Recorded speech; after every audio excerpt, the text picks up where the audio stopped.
วนให้คิดอนิจจังทุกสิ่งไม่ยั่งยืนจีรังย่อมผุพังตามกาลเวลาจะฝืนให้ยั่งยืนจนสิ้นโลกาอย่าได้หวังดังปรารถนาองค์พระพุทธาท่านตรัสสอนไว้เกิดแล้วคงไม่แคล้วต้องชราแก่อาคราวแก่สมปัญญาทั่วภารามีโถมไปเจ็บทุกข์ย่อมเวียนวนมีพ้นใครๆสัตว์โลกล้วนรู้แน่แก่ใจเกิดแก่เจ็บตายหลีกไปไม่พ้นใครหลงคิดหลงติดอัตตาว่าใจแจ้งกมล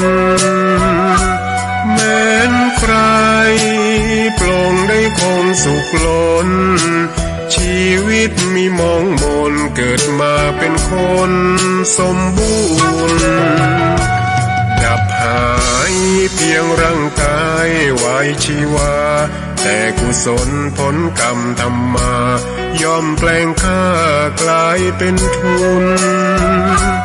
ส่งผลให้ทุกคนเวียนวนไม่สูญสุขและทุกข์เป็นไปตามทุนที่พวกคุณได้ก่อทำมา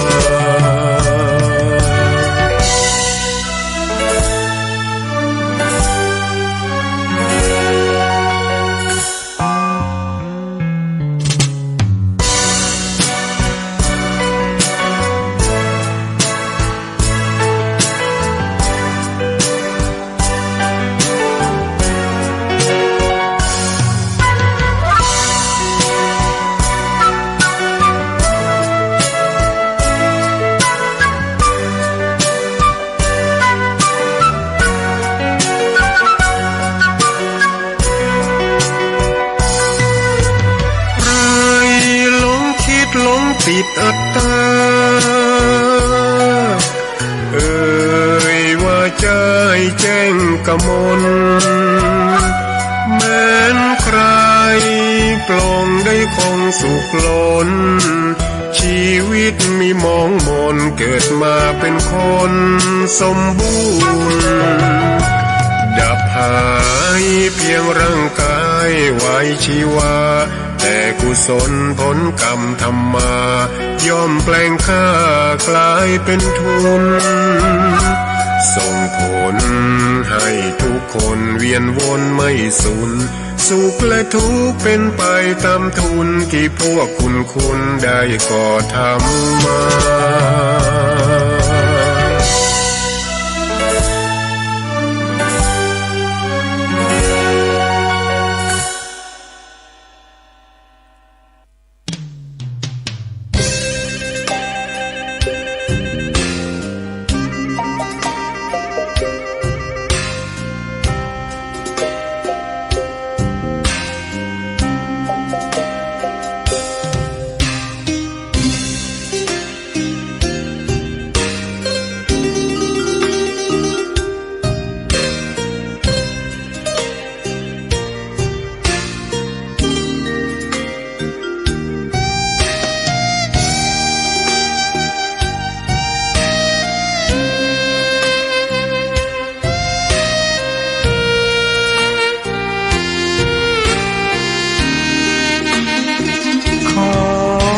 ตำนา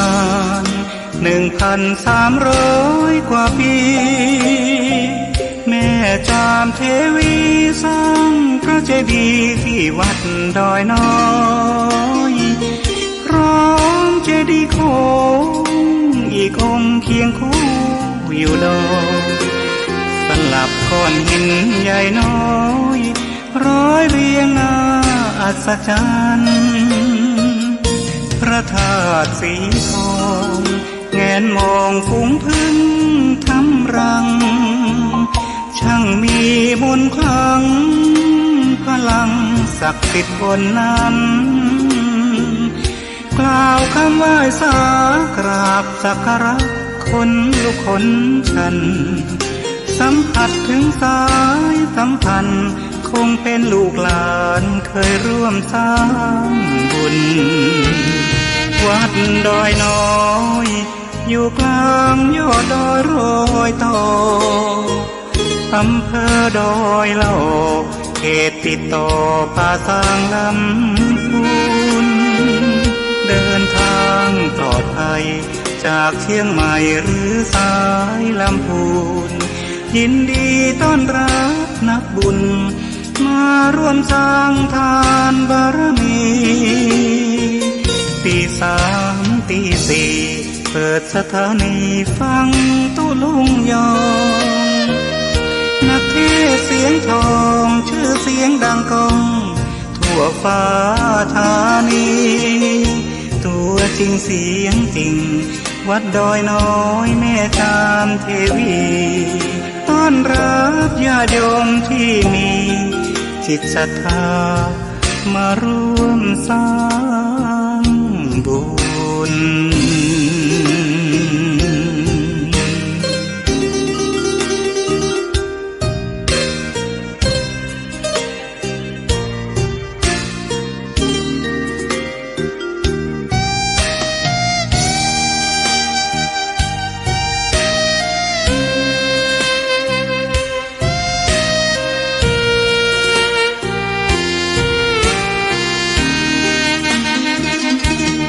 วัดดอยน้อยอยู่กลางยอดดอยโรยต่ออำเภอดอยเหล่าเขตติดต่อป่าสางลำพูน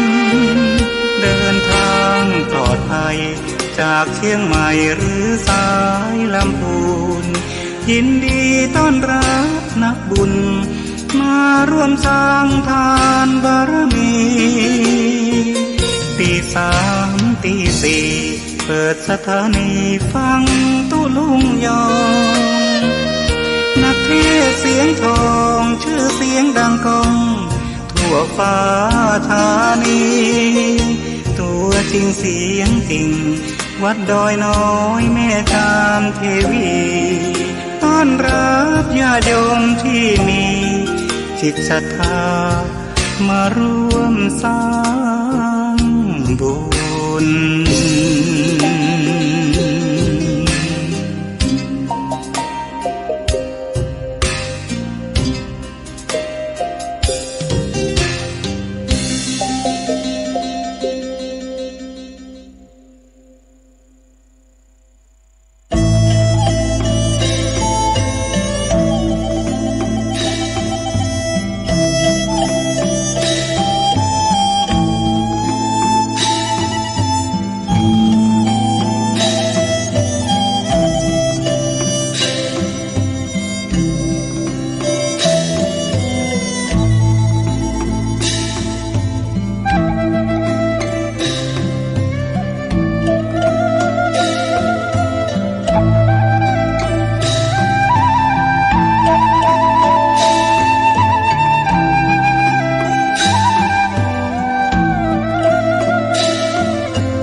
พฤกษบภกาสรอีกุญชรอันปลดปลงโททนเสน่งคงสำคัญหมายในกายมีนรชาติวางวายมะลายสิ้นทั้งอินทรีย์สถิตทั่วแต่ชั่วดีประดับไว้ในโลกา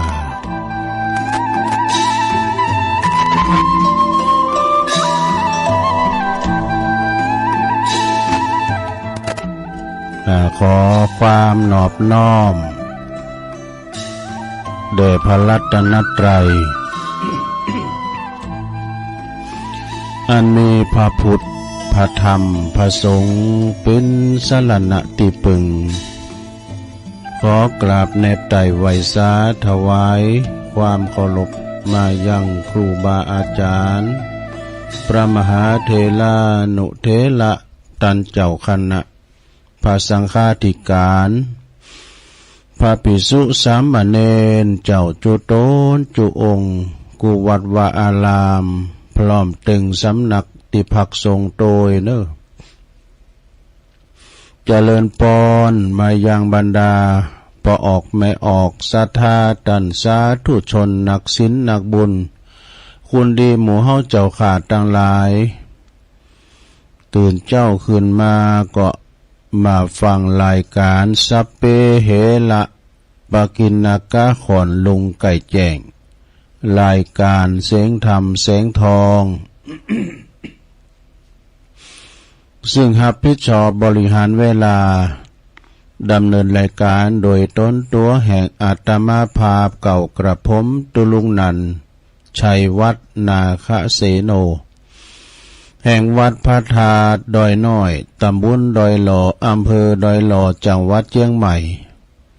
มาปบมาปะกันทุกวันคืนของวันพัดวันศุกร์วันเสาร์เนาะ วันนี้ก็มาปะกันในวันศุกร์ที่17วันนี้ละเนาะวันนี้ก็เป็นวันศุกร์ที่17พฤษภาคม2567เหมือนกันก็ตุลุงก็น้อมนำเอาสิ่งละอันพันละน้อยมานำเสนออูจานางอูนางจากับศรัทธาญาติโยมศรัทธาญาติโยมที่เพิ่นนอนบ่หลับก็ดีตื่นมาจับก็ดีก็ฟังกันไปเนาะ แล้วก็ได้เสาะหานะจะเป็นนิทานพงก้าเอาธรรมเทศชั่วโมงที่2ก็จะเทศนำเทศธรรมเนอะมรดกธรรมปืนเมืองเปิ้นว่าเลิงหยังมรดกธรรมปืนเมืองนั้นจีเลิงว่าเศรษฐีขอทานเนี่ยเศรษฐีขอทานน่ะปิ้นจะได้กำเดียวก่อนเนาะเราฟังตอนที่2ชั่วโมงที่2ชั่วโมงแรกนี่ก็นาจิปาทะกึดเอาแล้วก็เอาธรรมเอาอันคติธรรมในหนังสือตีโค่นขว้านะเป็นนักโค่นขว้าเอามาเล่าสู่จูกันฟังเนาะก่อนอื่นที่จะได้ไปตั้งสถานีวิทยุ คืนบุญต่างๆตุลงก็จะนำไหวพระกันเนอเปิดความเป็นสิริเป็นมังกละเป็นมงคลกับตนกับโตกับขอบกับโคกับลูกหลานตันเต่าอยู่ดีมีสุขเขี่ยวขาดปลอดภัยเนอ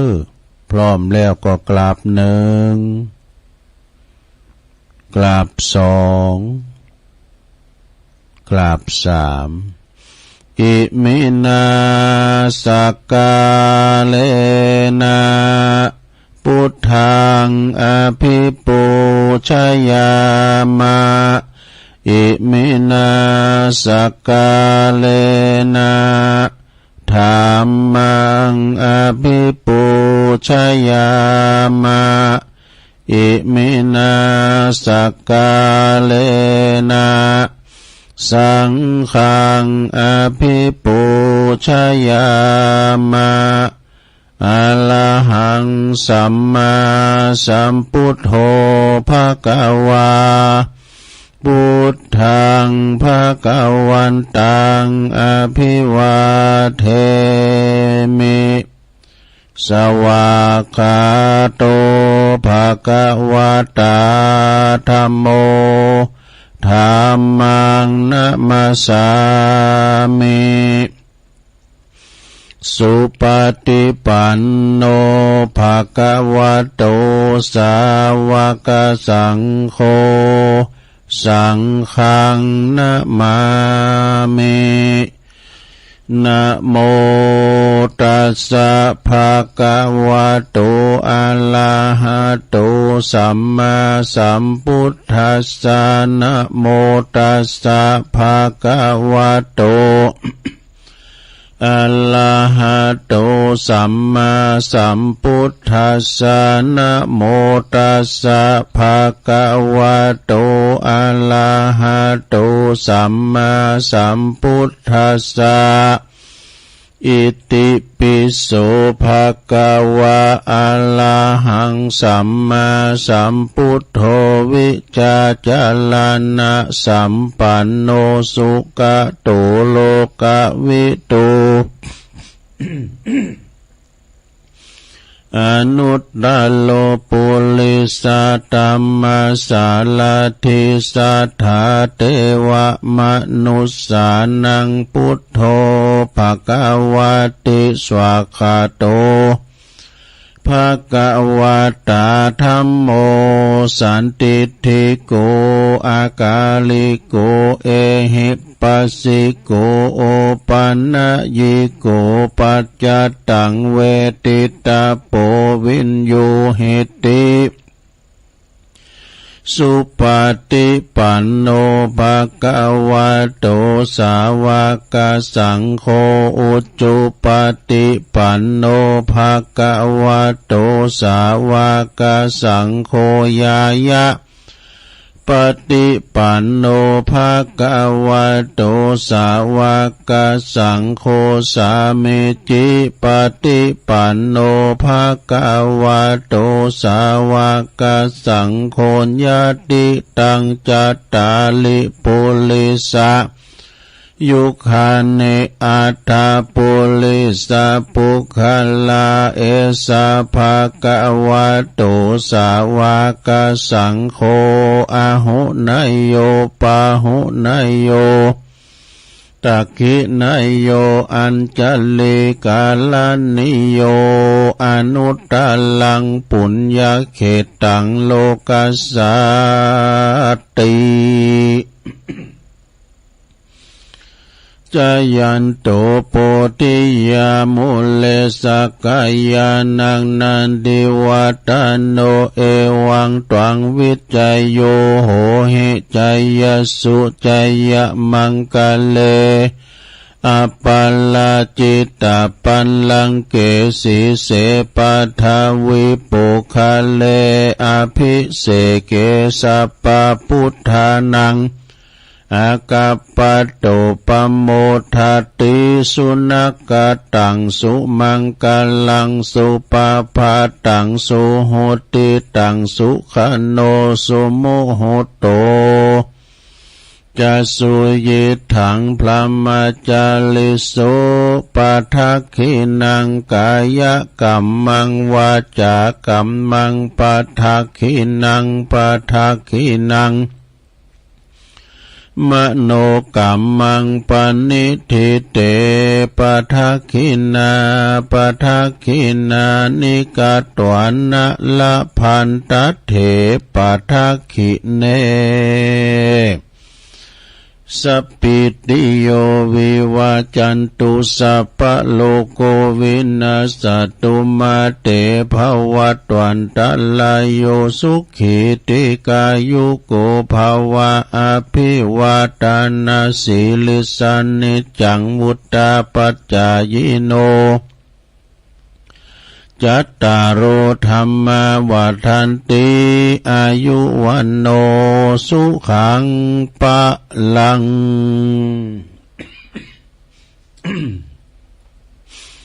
เอาละเนาะศรัทธาญาติโยมต่างหลาย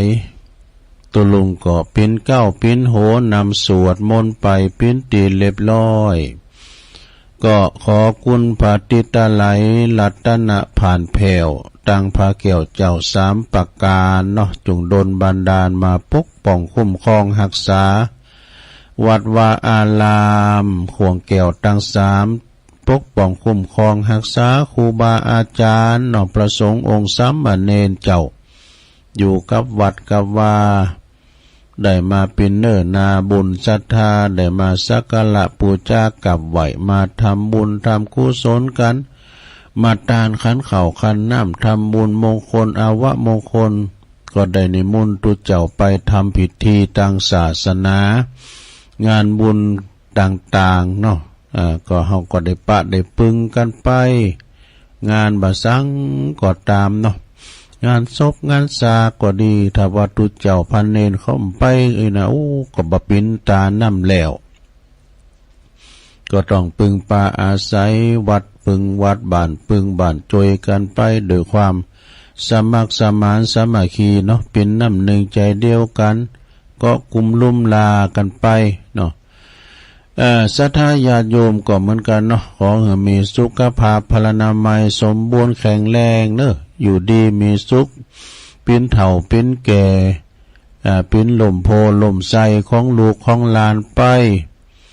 ตัวลุงก็ขอเป็นกำลังอกเป็นกำลังใจอีพ่ออีแม่ที่เดินเหินไปไหนมาไหนบ้าใดติดตังติดเตงก็เดียวก็เป็นตาอินดูก็เอาอันเนี้ยเนอะวิทยุเป็นกูเป็นกีมไปนะลงเนอะตัวลุงก็ขอเป็นกำลังใจเหอะเนอะจะเป็นปอบ้านแม่บ้านปอกานายขายก็ดีจะขับรถขับลาออกคุ้มออกโหก็มีสติก่อนสตาร์ทรถมันหนักมันหลายตึงระวังตึงรถเปิ้นตึงระวังตึงรถเฮาเนาะไปที่ไหนก็ตามไปกัดไปลีไปต่างจังหวัดก็ดีนะก็ขอให้เดินทางแคล้วคลาดปลอดภัยทุกเส้นทางทั้งขาไปและขากลับเด้อและตอนนี้ไปก็จะได้เอ่ยไปตังสถานีวิทยุคืนบุญต่างๆเด้อตีเปิ้นได้นำเอาก็กล้องสัญญาณที่เปิ้นมีจิตใจงดงามนำเอารายการธรรมะออกวิทยุของเปิ้นสู่ท่านผู้ฟังที่อยู่กันตั้งบ้านตั้งจองเนาะกันละว่าธรรมมีเปิ้นนี่เฮาก็ไม่ได้ยินสักอย่างเด้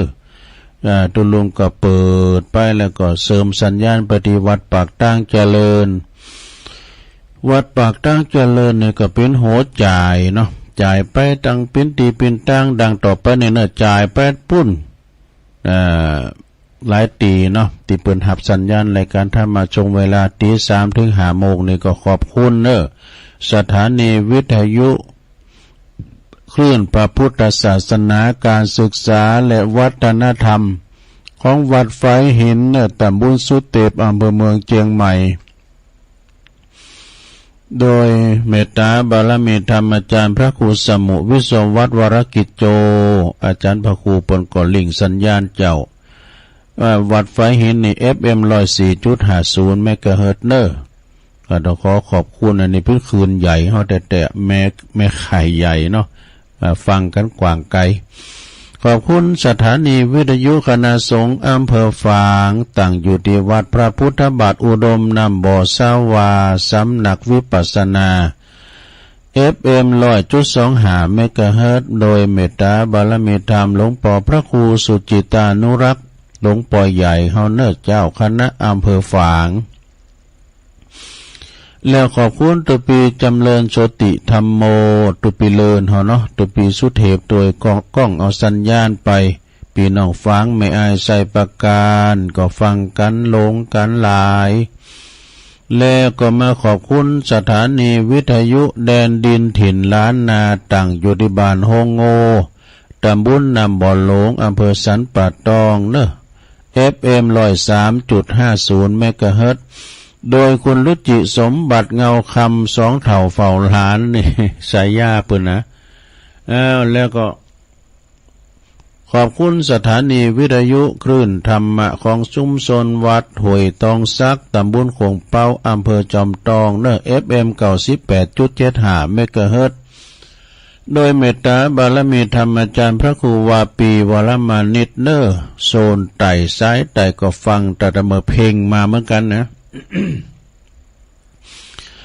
ขอบคุณสถานีวิทยุมนเสียงธรรมอำเภอแม่แจ่มวัดบุพารามเนอ FM 106.25 เมกะเฮิรตซ์โดยเมตตาบารมีธรรมหลวงพ่อท่านพระครูมงคลวิสิทธิ์หลวงพ่อใหญ่เจ้าคณะอำเภอแม่แจ่มเฮาเนอร์แล้วขอบคุณท่านพระปลัดอุทัยตึง2อุทัยโดยขอบคุณสถานีวิทยุเน็กเนียวเรดิโอ FM 96.75 เมกะเฮิรตซ์ตั้งอยู่ที่บ้านจงตำบลทุ่งกวาวห้างหุ้นส่วนจำกัดอนุสรณ์เรดิโออำเภอเมืองปานจังหวัดลำปาง ขอบคุณสถานีวิทยุชุมชนคนเหนือเขื่อนตั้งอยู่ที่บ้านดงดำอำเภอฮอดจังหวัดเชียงใหม่ FM 90.75 เมกะเฮิรตซ์เนอขอบคุณสถานีวิทยุเพื่อการศึกษาและพัฒนาอาชีพเรดิโอเน็ตเวิร์ก FM 103.00 เมกะเฮิรตซ์อำเภอเมืองจังหวัดลำปางขอบคุณสถานีวิทยุเรดิโอเน็ตเวิร์ก FM 99.50 เมกะเฮิรตซ์วิทยาลัยเทคโนโลยีเพื่อการจัดการกฟผ.แม่เมาะลำปางขอบคุณสถานีวิทยุวิทยาลัยสงฆ์นครลำปางวัดบุญญาวาสวิหารเนอ FM 106.50 เมกะเฮิรตซ์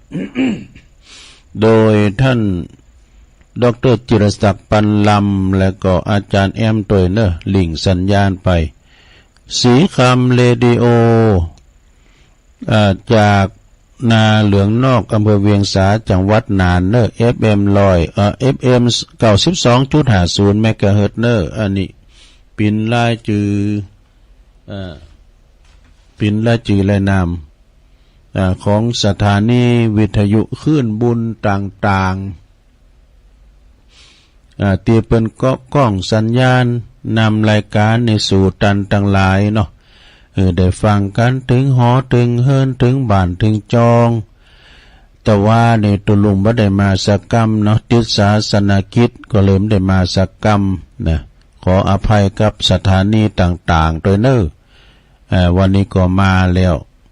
มาปบมาปะกับปอออกไม่ออกศรัทธาสาธุชนนักศีลนักบุญเฮาเจ้าขาดต่างหลายฟังอันยังก็เหมือนฟังนำฟังธรรมฟังเพลงนี่ก็มันก็มนโจข้างโจข้าวไปนะเนาะอย่างนั้นทำมาฟังครูบาอาจารย์ใดเอาธรรมมาเทศก็ดีเอา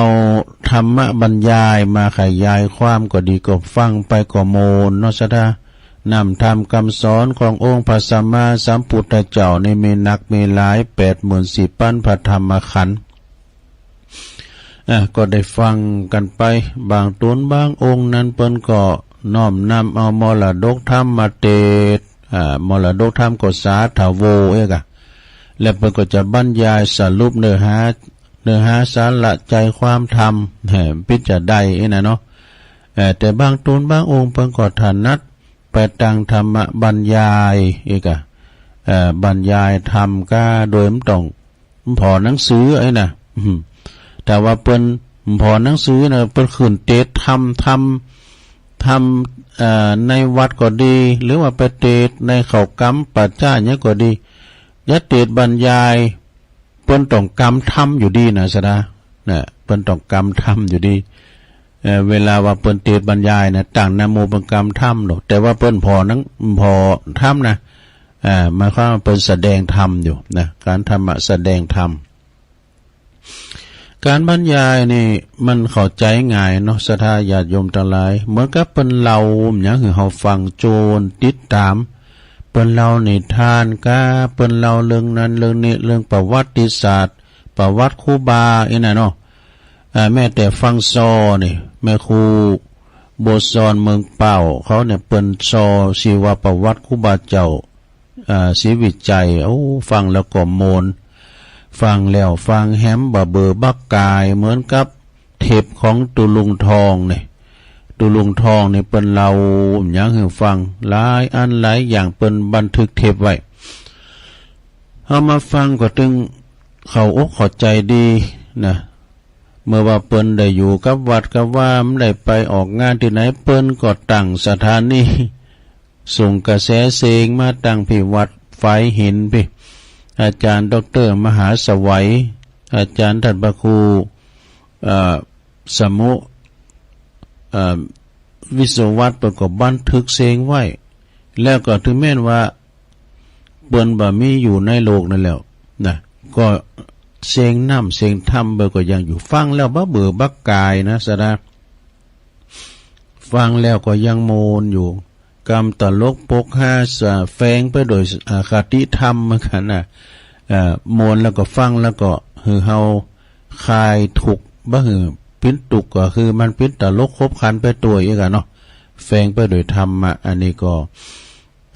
เป็นธรรมอันของตุลุงทองนี่กะตุลุงทองวัดโสภณาราม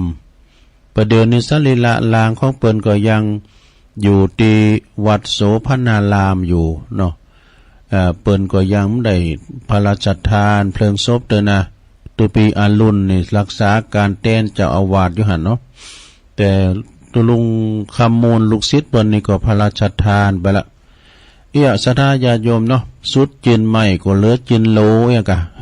ก็มันก็มีโตตายโตแทนไปบ่ว่าจะเป็นหยังก็ตามเป็นหยังก็ตามนะมันก็จะมีโตแทนไปศรัทธาได้ฟังเทปเป็นก่อโมนนะฟังตุ้นใหม่มาว่าแท้มันก่อโมนเนี่ยมันจะไปคนละแนวเนาะเป็นคนละแนวไปตุลุงนี่ก็แนวนี่ก็มันจะเหมือนเปิ้นกึดไหนใดก็ว่าไปนะสาธาวันนี้ก็จะน้อมนำเอาทิศที่11นี่นะอันนี้ก็เป็นหนังสือนางหาเนอะโยมเนอะเป็นหนังสือนางหาที่เปิ้นเป็นทิศก็เป็นอันความหูเนอะสาธาเนอะโดยที่ว่าอาจารย์ท่านพระครูสุเมธธรรมเสวีเจ้าคณะตำบลดอยหล่อเขต1วัดมอนฤาษีเปิ้นได้มอบมาให้ถวายตุลุงเมื่อละนะพอลืมเฮ้ยจะมาเล่าสู่จู้กันฟังเนาะจะเอาบทที่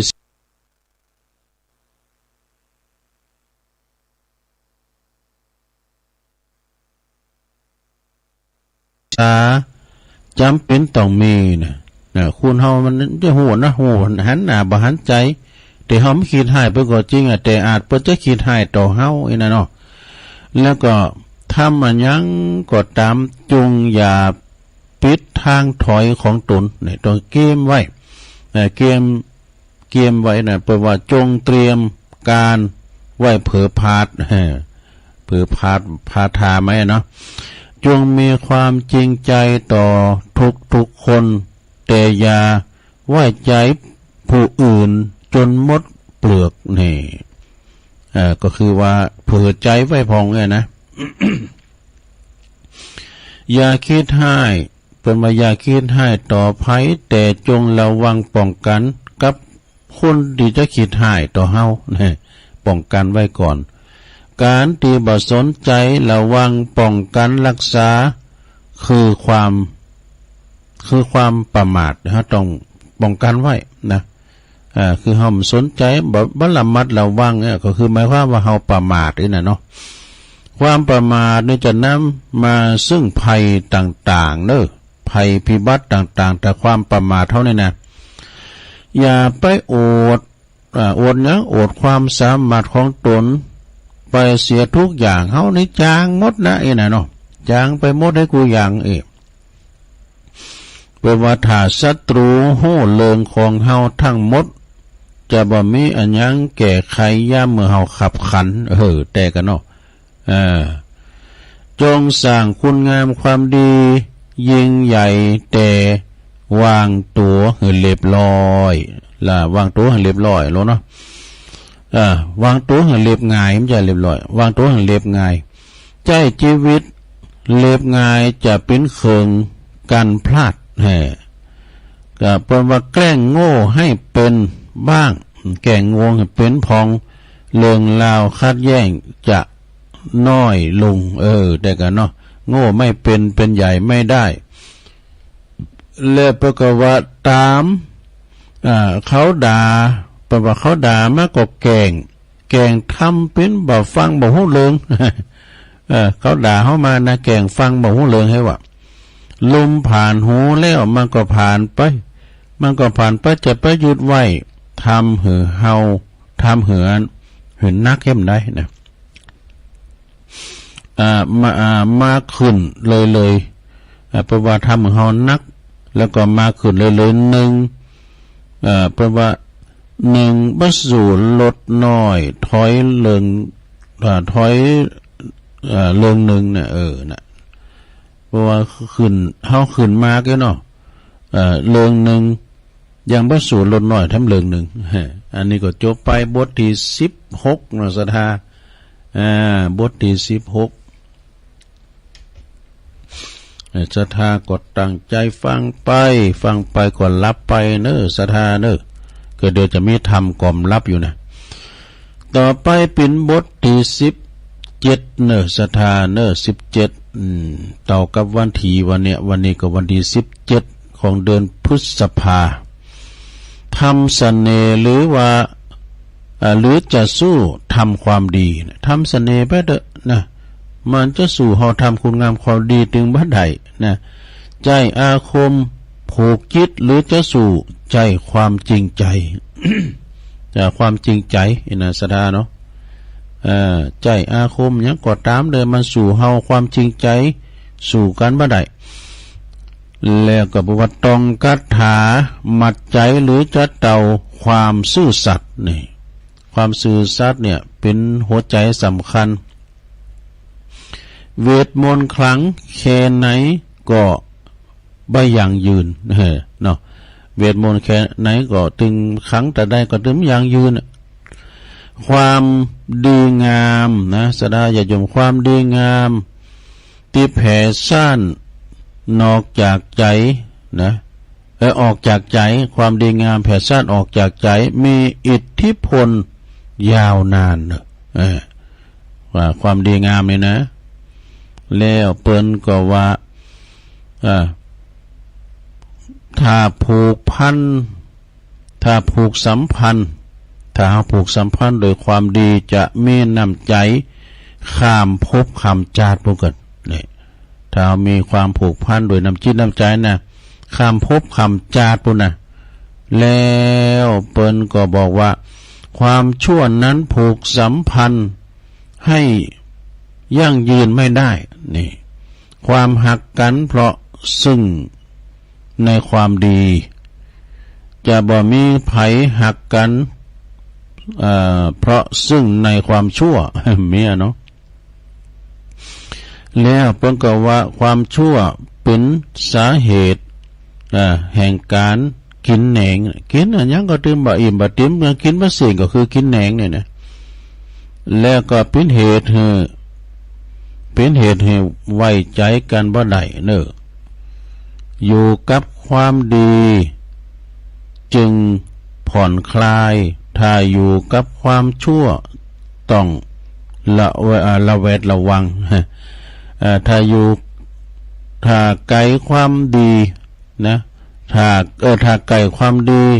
ได้พักผ่อนถ้าไกลความชั่วได้กระวนกระวายจิตใจเล่าร้อนคุณธรรมไม่นะแปลว่าคุณธรรมยังครองโลกอยู่หนึ่งเดียวจนถึงทุกวันนี้อันนี้บทที่17เนาะสดาเนาะ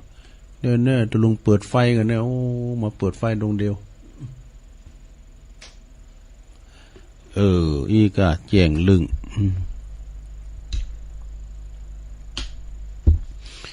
บทที่17ก็จบลงไปศรัทธาญาติโยมทั้งหลายนะวันนี้ก็จะเอากี่บทต่อไปนี่เป็นบทที่18เนอะศรัทธาเนอะบทที่18เป็นว่าจะได้ขอคิดจะดีนะศรัทธากันเอาฟังดีๆนะบัดเดี๋ยวนี้ได้เอานิทานมาสักกำเด้อเนาะเอาอันเนี้ยบทที่18เป็นว่าความอดทนอดกลั้นจอยอันความอดทนอดกลั้นนั้นจอยอันนั่นน่ะเป็นว่าจอยลดความบั่นทอนปัญหาเนี่ยความอดทนอดกลั้นน่ะจอยลดทอนปัญหาเนี่ยปัญหาอย่างต่างๆนี่เขาก็มีความอดทนไว้นะบ่ฮู้จักอดทนนำมาซึ่งปัญหานานานับประการเนี่ยแต่กันเนาะแต่เรามีความอดทนเนี่ยนะบ่ฮู้จักอดกันก็จะนำมาซึ่งอุปสรรคใหญ่หลวงเป็นว่าทำอย่างใจตามใจเป็นว่าทำอะไรตามใจชอบก็จะต่างตัวบ่ได้ทำอย่างตามอารมณ์ก็ จะมีแต่สูญเสียเนอะชีวิตขาดความอดทนเหมือนรถขาดเบรกรถมีเบรกเนี่ยนะสถานมันลำบากเนอะรถยนต์รถเครื่องกดตามมันมีเบรกเนี่ยนะแต่ก่อนนั้นลุงก็มีรถถีบขี่เมงกันแล้วรถปู่มันมีเบรกแล้วเนาะแล้วบางคนหนามันมีอะสุมาเด้อเวลาจะเบรกก็เอาแคบข้อสอดข้อเตียนอันเนี่ยขาตะกีบ ยุดถึกเลยเอาแคบนะสุมาเอาตีนเขาซุกก็หันนะมันเบรกไปในตัวเนาะจุก เอาซุปก็หันบางพอก็เอาตีนไส้ใส่ตั้งหลังไว้ถ้าว่าเฮาเปิ้นว่าถ้าเฮา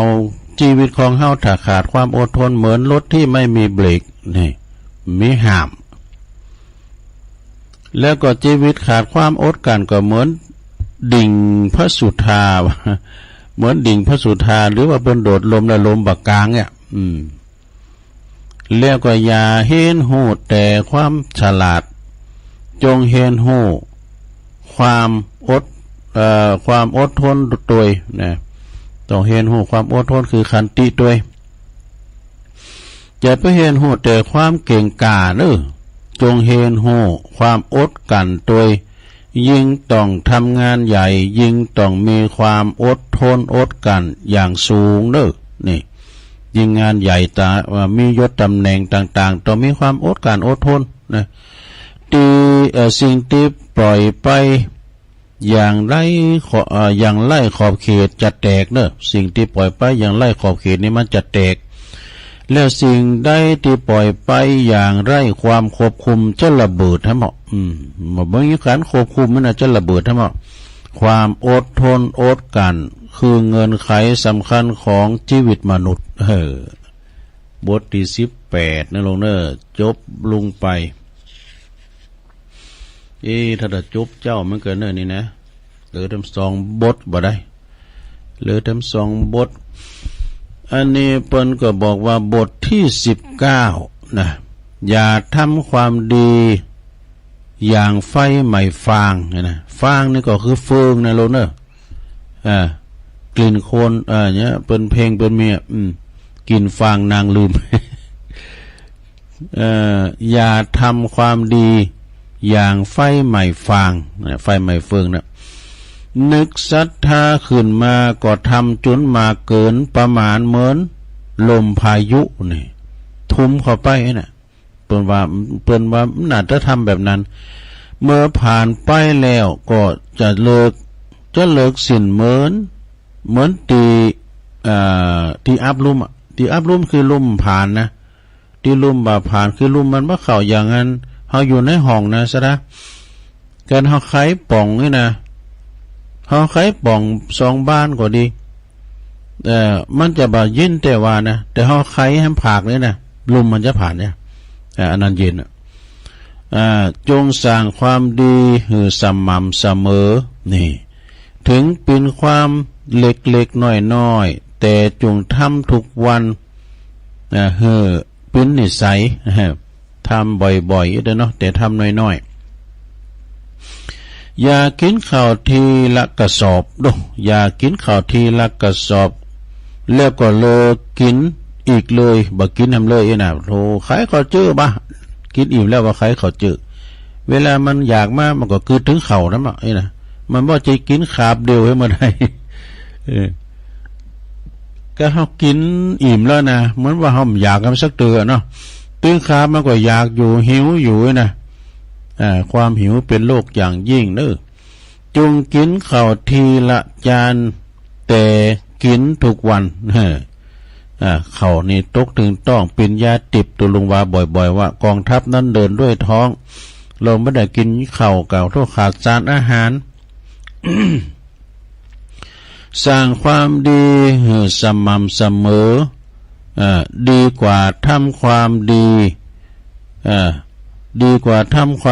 แม่เล็กน้อยแต่ทำสม่ำเสมอจนเป็นนิสัยทำแล้วก็แปลว่าทำเล็กน้อยแต่ทำทุกวันจะมีประโยชน์มากกว่านี่ อย่างเปิ้นมาน่ะพระน้อยเขามากุมเข่าก็ใส่บาตรไปเปิ้นมาก็ใส่บาตรไปตุลุงก็ว่าเนาะ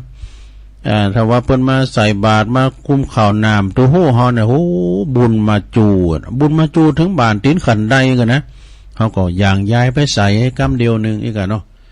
เฮาไปวัดยังไกลเนี่ยเปิ้นมาถึงตัวโหแล้วนะตีกองม่องๆ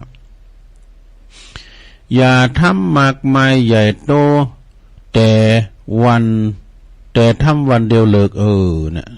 เอาทำใหญ่ไปเลยแล้วก็วันเดียวเลิกอีกก็มตะ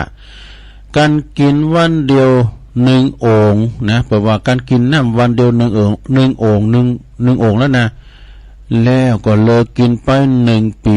จะอยู่ได้หรือ ก็มากินโอ่ง1 กลุ่มปีนั่นก็มีอยู่กันเนาะกันก็ดีกันแต่การกินแล้วมันไม่กินเสียงโอ่งให้เตอเนาะที่มีประโยชน์คือการทำอันยังหือสม่ำเสมอเนอะนะทำยังหือสม่ำเสมอไปแล้วก็สร้างความดีเคยชินจนติดเป็นนิสัยอย่างพอแล้วคุณที่เป็นทำเป็นนิสัยนะกันเวลาว่ามาวัดยกสตางค์ใบสาวใส่กันเตดเนี่ยเพิ่นมา7 วันในมาเตอไปก็ใส่กูเตอเมื่อนิสัยแก่กล้านะเมื่อนิสัยเฮาแก่กล้าเขาก็จะกลายเป็นบารมีเป็นบารมีเนี่ยอย่าทำอันยังอย่างไฟไม่ฟางทำประวัติทำเล็กน้อยทำเล็กทำน้อยแต่ก็ต้องควรทำทุกวันจบลงไปบทที่19ศรัทธาญาติโยมทั้งหลายจะใจทั้ง2 บทก่อนปอยาวก่อนเนื้อศรัทธาเนาะใจทั้ง2 บทที่20นะบทที่20อย่าผู้ที่พูดเรื่องความดีอาจบ่ได้สร้างคุณงามความดีได้กันเนาะถ้าอู้ดีแต่ปากอ่ะนะอู้ดีแต่ปากแต่ความประพฤติมันจะว่าตามปากเนาะพูดแต่ปากแต่ว่าบ่อาจจะทำคุณงามความดีผู้ที่ผู้อวดโม้สรรพคุณในตัวเองอาจบดีอย่างนั้นเป็นว่านะผู้ที่อวดสรรพคุณตัวเองอาจบดีอย่างนั้นนี่คืออ้างสรรพคุณในตัวแต่ว่ามีสักอย่างการปฏิบัติธรรมนั้นแสดงกับการคุยโวโอดนี่การปฏิบัติธรรมนั้นแสลงนั้นจะแสดงแสลงกับการคุยโวโอดนะผู้ปฏิบัติดีปฏิบัติชอบจริงๆจะบ่ได้ออกมาคุยโวเนี่ยยิ่งปฏิบัติไปก็ยิ่งเกิดความอ่อนน้อมถ่อมตนอ่อนน้อมถ่อมตัวไปยิ่งปฏิบัติไปก็ยิ่งเกิดความหูซึกบะครอบครองนี่กึดเหิมมากกว่ากึดกักเก็บเนี่ยกึดเหินนักจะไปดีกว่ากึดกับเก็บอีกนะฟังคำชมกับคำด่าแล้วหูซึกเหมือนกันเขายกยองชมเชยหรือว่าดูถูกเหยียดหยามหูซึกเหมือนกันเนี่ยมันถึงหูซึกเหมือนกันการเปิ้นชมก็ใจป้องขึ้นมาการเปิ้นติก็เนื้อใจแหวบไป เมื่อหูซึกเช่นนี้ก็คุยโอดไปหาอะไรนะเมื่อว่าจิตเฮาเป็นเช่นนี้จะออกมาโอดเพิ่มหยังผู้โหจริงจะบ่อู่นะของจริงนั้นจะเป็นใบนะเหมือนกับน้ำซะนะเนาะน้ำเนี่ยก็มันมอกกึ่งนี่นะเขย่าดังแห้งขนาดน่ะก็มันติ่มไม่นะมันเขย่ามันดังไงวะพูดว่านะธรรมะแต่นั้นมีคุณค่าอยู่ในตัวเองบัดจำเป็นต้องออกมาคุยโวโอดแล้วจึงมีกาบัดจำเป็นต้องไปหือคนอื่นมาหือรางวัลแล้วก็มีกาทองแท้ก็บ่ต้องการคำชมนี่ทองแท้นะบ่ต้องการคำชมนะซะท่า อันนี้เป็นบทที่สาวเป็นบทที่สาวเนาะสถาเอารำบทในบทที่สาวนี่จะยอบยั่งกันเนอะสถาเนอะบทที่21นี่เปิดกับว่าคุณเฮาเกิดมาในจักรวาลนี่ตีกว้างใหญ่ไพศาลคุณเฮานี่เป็นส่วนแต่เศษธุลีตีเล็กน้อยนักนี่ดู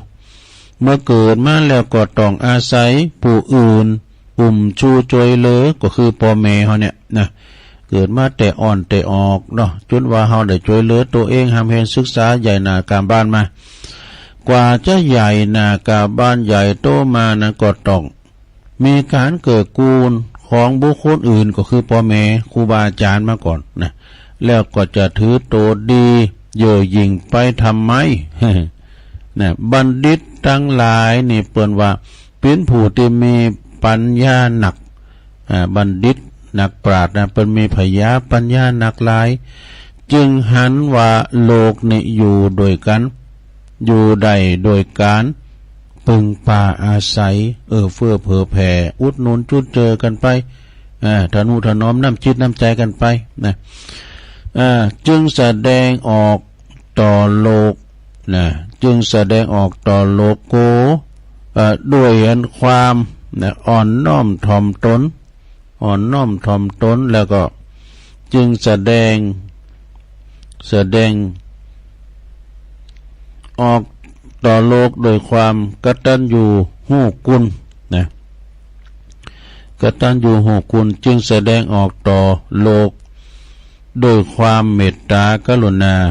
บ่ถือตัวว่ายิ่งใหญ่บ่เย่อหยิ่งนะแปลว่าบ่ย่อหยิ่งก็คือถือเปิ้นว่าถือเก่าเล่าเปิ้นบ่ให้เก่าเล่าเนาะซะนะ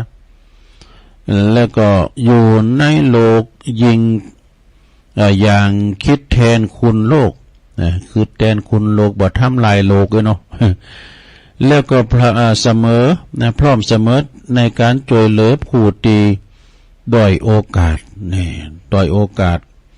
โลกนี้ก็จะอยู่กันก็โดยความการปึงปาอาศัยช่วยเหลือเฟื่อฟ้ายเฟื้อเผื่อแผ่กันไปช่วยกันตามมีตามเกิดไปท่านทั้งหลายจงมีเมตตากรุณาต่อกันและกันท่านทั้งหลายก็จงอย่าได้เบียดเบียนกันเลยนี่จบไปเลยศรัทธาญาติโยมอันนี้เป็นบทที่21นะเอาให้ตึกอีกก่อนนะ อันนี้เป็นข้อคิดนะแต่ละบทในหนังสือธรรมะ ก็อาจจะกุมาไปพองนะฟังแล้วก็ป้อมนสักตอนใดเตือนหน้าเตือนในก็ก้อยซอหาธรรมะบรรยายเขาอันมาเทศนาธรรมแต่อันวันนี้เอาหนังสือเนี่ยมาสลับซับเปลี่ยนกันไปพองก่อนนะแล้วก็ตุลุงก็ต่อไปก็จะได้เสาะนิทานธรรมพองขัดที่ธรรมพองก้านี่ที่มาในอินเทอร์เน็ตพองก้าหลายตีหลายต่างที่เป็นสูงมาพองแล้วก็เอาธรรมะบรรยายของตุอุ้ยเขาก้าท่านอาจารย์สมเพชรปัญญาโนเขาก้าปนนานปันอินมาดเขาก้าอีกนะที่เป็นสูงมากันหลายท่านนะที่เป็นสูงมากันเอามาเล่าสู่จูกันฟังเนาะศรัทธาญาติโยมทั้งหลายหันว่าอันใดดีก็จะน้อมนำมาเสนอศรัทธาญาติโยมทั้งหลายได้รับฟังกันเสียงตัวลุงอาจจะแหบไปพองเด้อ เสียงนี่ก็จะได้ดื่มน้ำอุ่นตลอดซะนะสับเตยก็ใจเสียงหนักพองไอ้น่ะ มีกะแอมกะไอไปพองก็ถือว่ากันมันบะกะแอมกะไอก็เสียงมันบะป้อยถ้าเหมาะ มีกะแอมกะไอไปพองต่อไปก็จะได้นำเสนอศรัทธาญาติโยมศรัทธาญาติโยมเอาอันนี้แถมหน่อยนึงเนี่ยเวลาเจองานนักนะบอกตัวเองว่านี่คือโอกาสในการเตรียม เตรียมพร้อมสู่ความเป็นผู้มีผู้เป็นมืออาชีพเตรียมความพร้อมนะเป็นมืออาชีพต่อไปแล้วก็แปลว่าทำผิดแล้วหูซึกผิดต่อไปจะบับเป็นก็จะเป็นคนดีนะครับหมายความว่าการทำไปก็ยอมรับผิดทำอย่างผิดไปต่อยอมรับผิดต่อไปก็จะเป็นคนดีถ้าทำผิดแล้วหูซึกว่าเป็นความดีกรณีนะแปลว่ากาลกินีจะเกิดขึ้นในบัจจ้าไปทำผิดแล้วก็ถือว่าเป็นทำความดีนะเปิ้นก็บอกว่าดูก่อนภิกษุทั้งหลายนะพระพุทธเจ้าเปิ้นตรัสสอนเนี่ยนะหากเธอหาคนที่ดีกว่าเธอหรือดีเสมอเธอคบบ่ได้แล้วไส้เธอพึงท่องเที่ยวไปแต่เพียงลำพังผู้เดียวเนี่ยเสมือนนอแรดเนี่ยยังประเสริฐกว่าการคบคนพาลนอแรดเนี่ยยังประเสริฐกว่าการคบคนพาลเพราะการคบคนพาลนำมาซึ่งสู่วิบัติโดยแท้แล้วทำบทหนึ่งแปลว่าความชั่วทุกอย่างแม่บ่มีไผหันก็ชั่วเพียงแต่ว่าชั่วชั่วเร็วหรือชั่วช้า หากมีคนหันก็ชั่วเร็วแต่ถ้าหากว่าบ่มีคนหันก็ชั่วช้าจะชั่วช้าสามัญนะหันจะจ่าอีก อันนี้ก็เป็นขอคิดเล็กๆน้อยๆศรัทธาญาติโยมเนาะเอามานำเสนอศรัทธาญาติโยมต่อหลายให้ได้ฟังกันไปเนาะเดี๋ยวชั่วโมงที่2ก็จะติดนำติดธรรมแล้วก็เจ้าภาพก็แม่คำปันอุ่นจันนำแม่คำปันอุ่นจันนำเนี่ยเปิ้นอยู่บันเวงเนอะบันเวงที่เปิ้นมีงานแล้วว่านี่นะว่าวันซื่นเนี่ยเปิ้นก็มาหอมตุลุงซองหนึ่งก็เดี๋ยวเป็นเจ้าภาพไปเนาะเจ้าภาพกันติดก็เดี๋ยวจะติดนำติดธรรมมรดกธรรมเรื่องเศรษฐีขอดต้านเศรษฐีจนประขอดต้านนี่พิจารณาเนาะก็เดี๋ยวก็ลองฟังย่ำก่อนเราฟังสามเณรเอาหลักเป็นเราเรื่องเศรษฐีขายหุ้นเศรษฐีขายบ้านเคยฟังกันเนาะอันนี้เศรษฐีขอดต้านแต่พิจารณาก็ลองถ้าฟังตุลุงยอบย่างกันตัวจิบน้ำก่อนเนาะเดี๋ยวก็มาว่าต่อ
ศรัทธาญาติโยมต่างหลายตุลุงก็พักเบรกพักกึ่งได้โยกย้ายไข่นั่งนอนนั่งมึนเนี่ยมันนั่งมึนแล้วก็ลุกเตียวไปเตียวมายืดสินยืดซ้ายให้หน่อยนะแล้วก็มาจิบน้ำลุงคออูดต่อกันชั่วโมงที่2เนอะศรัทธาญาติโยมต่างหลายขณะนี้ตันทั้งหลายก็กำลังฟังรายการสัพเพเหระปกิณกะขอนลุงไก่แจ้งรายการเสียงธรรมแสงทองตอนแหลกเนาะตอน2ก็ขอจะมีครูบาอาจารย์มาต่อตุลุงแถมอีกก็ฟังกันไปศรัทธาญาติโยมทั้งหลายแต่ตื่นมาก็ฟังแล้วใครรับก็รับไปก็เดี๋ยวจะติดธรรมก่อมรับ แต่เจ้าฝนตกมากำสดาตะประมาณตีหนึ่งปลายนะฝนอ่อยมากำก่อนนักมาหน่อยนึงแล้วก็ตกสีเดี๋ยวนี้ย่างไปละห้องย่างจ้าละ ก็ได้ปอเปะอยู่เนอะปอเปะอยู่เหมือนกันเนาะตกแต่บางตีบางแห่งที่นี่ก็ตกปอหลายเนาะสถาตกหมกปอหายปอดีที่อื่นที่ไกลแต่ตกหลายพองจ้าถ้าได้ตกหนักตกหลายมีเป็นบางแห่งมันตกเป็นหย่อมเนอะฝนน่ะมันกระปิกระปอยมันกระจายโถไปกันมันกระจายโถไปมันก็ทำให้ดินจุ่มดินยินพองดับปิดฝุ่นบิดห้อนดับไฟป่าพองเฮาพอไปไหนให้มันพดมลภาวะมันก็บ่ได้มีละนะกันฝุ่นตกหัวปีเห็นแล้วหันหมดมันดับไฟป่ากำสังกาในหันดอยหันเขาเป่งมาในเป่งใส่วิหยะไปอันนั้นก็มันแหกมาเนาะวันนี้นะต้มคืนนี่เป็นอย่างเนอะถ้าต้มกลางวันเป็นมีการไม่งานเนาะบางวัดบางวามันก็มีการไม่งานแต่ตกมาค่ำมาคืนแต่ก่อนเป็นสังมอกเตงไปนะหลังเตงไปก็ตกนะตกแล้วก็แจงมาก็ย่างเห็นมันดินจุ่มเนาะสถาญาโยม ก็มาปบมาปะกันชงที่สองนี่ก็ศรัทธาญาติโยม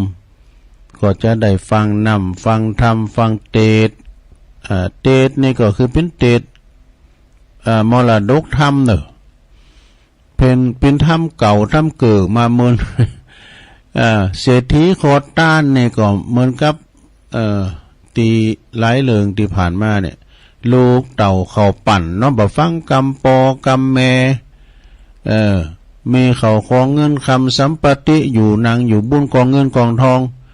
เยอะหยังก็มจางปอแม่จะโตยใจหรอกนะเอาเขาปอแม่ลุ่มหายใจละก็ไปจางหยังกินแอวนำของเขาสัมปติไปขายกะคบคุณพานทำนะคบคุณพานก็ปาไปหาพิษอย่างนี้เอาเขาก็ไปมีเปิ้นปอกหลอกมันจะมีแต่โดยมีเทมนี่ เปิ้นปอกหลอกก็ไปมีขายเข่าขายของขายตีขายหน้าขายคุ้มขายโหก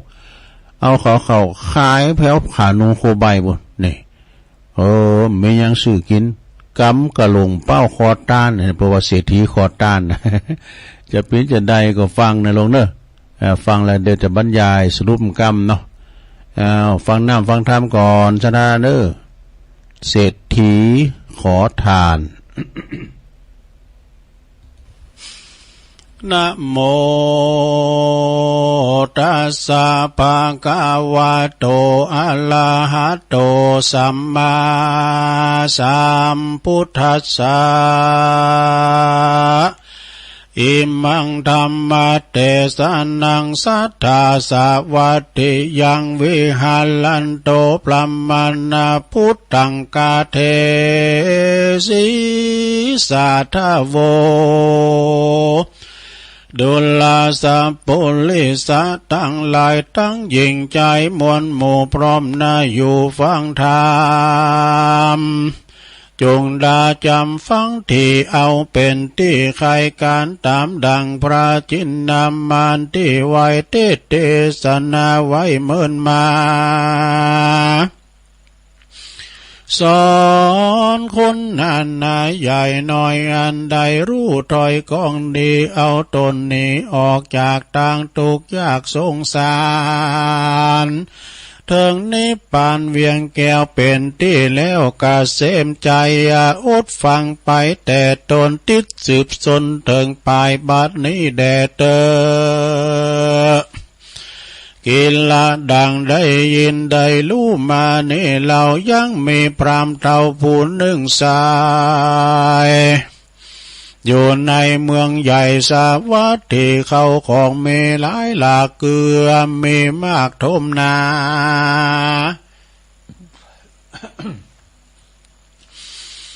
กาณนั้นนาบ่อใดกันนาบ่อใดมีลูกไว้ใจเดียวเป็นสายเกี่ยวจ้องหอย รักลูกน้อยดังดวงตากันว่ากาละมาขึ้นใหญ่อายุได้16 ปีด้านเศรษฐีผู้เป็นพ่อกรรมมาก่อเติงตันก็มาดับขันมวยมางจากโลกกว้างโลกาผู้เป็นพุทธานั้นใจก็ปฏิบัติไต่ตามโบราณก็มากาตามการเลิกซากตามเก่าลากประเพณีเอาว่าขอนผีพ่อเจ้าว่าไปสู่ป่าเศร้าดงตาลก็มีหันแหลนาตั้งแต่นั้นไปนาบ่เนิ่นจะเรือลายตั้นมาพ่อตังพ่ออาตายกาภาคกาลาพลากจากเป็นผีลูกเศรษฐีนั้นเราก็ได้เป็นเจ้าแทนของสัมปติก็มาก่อกองบ่อไหลเทิงจักกินใจเพียงใดก็บ่อาจเสียงใดไปปุกบางแต่ยังเต็มจางดังเก่าดังนี้เราดีลีใจผัวเป็นเศรษฐีแทนพ่อเขาของก่อล่วงลายสุขสบายคำเจ้าบ่โศกเศร้าการใดแลนาเอกาติว่าสั่งยังมีวันหนึ่งลาวก็มีใจหนุ่มเนามาสู่ยังที่อยู่เกหาไข่ขี้ยากล่าวทอยด้วยกรรมอ่อนอ้อยเป็นหมายว่าเรามาขอเป็นสหายเพื่อนพ้องดังพี่น้องร่วมบาทขอ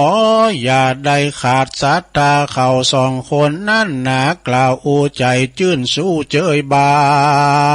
นนะบ่ป้อนนานเนิ่นจากอันว่าสาหายบาปกล้าปาลาก่อนนำปาจักย่องไปสู่ห้องอบายบ่ขาดสายใจ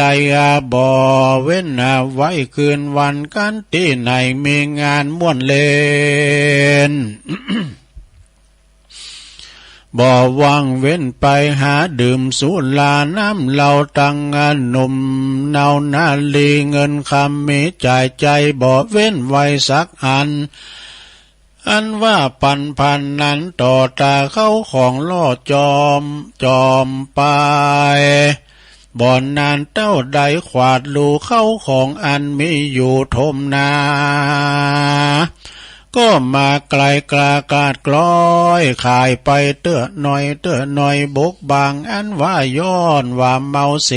พซองห้องหลงอยู่ในแห่งห้องอบายามูเข้าของหลายมากเต้าก็มาขายแลกเหล้าสุรากันกลางคืนมาลอดสู่ลอดก็ไปแอวสอดบ่เว้นการละเล่นไม่นาย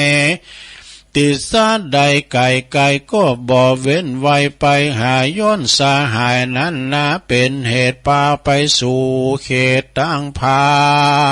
นเป็นคนเอ็นยานขี้คร้านบ่รู้การบ้านอันใดกลางคืนนั่นก็ไปแอวสอดกลางวันลอดมูบมูลับขุดคู่เหมือนตายเข้าของหลายมากกว้างบ่อาจอ้างสะสังขายาอันปิตาพ่อทายตายละไว้ตมนาบัดนี้นานี้ไก่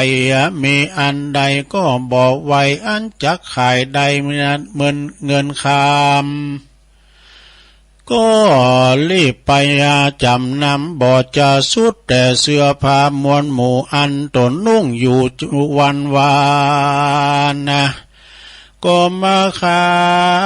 ยไปปันผ่านนันลาดทอดบ่เหลือลอดอันใดกันว่าเขาของเสียงไปมวลหมู่ ก็ไปสู่หมู่สาหายเขาต่างมาลา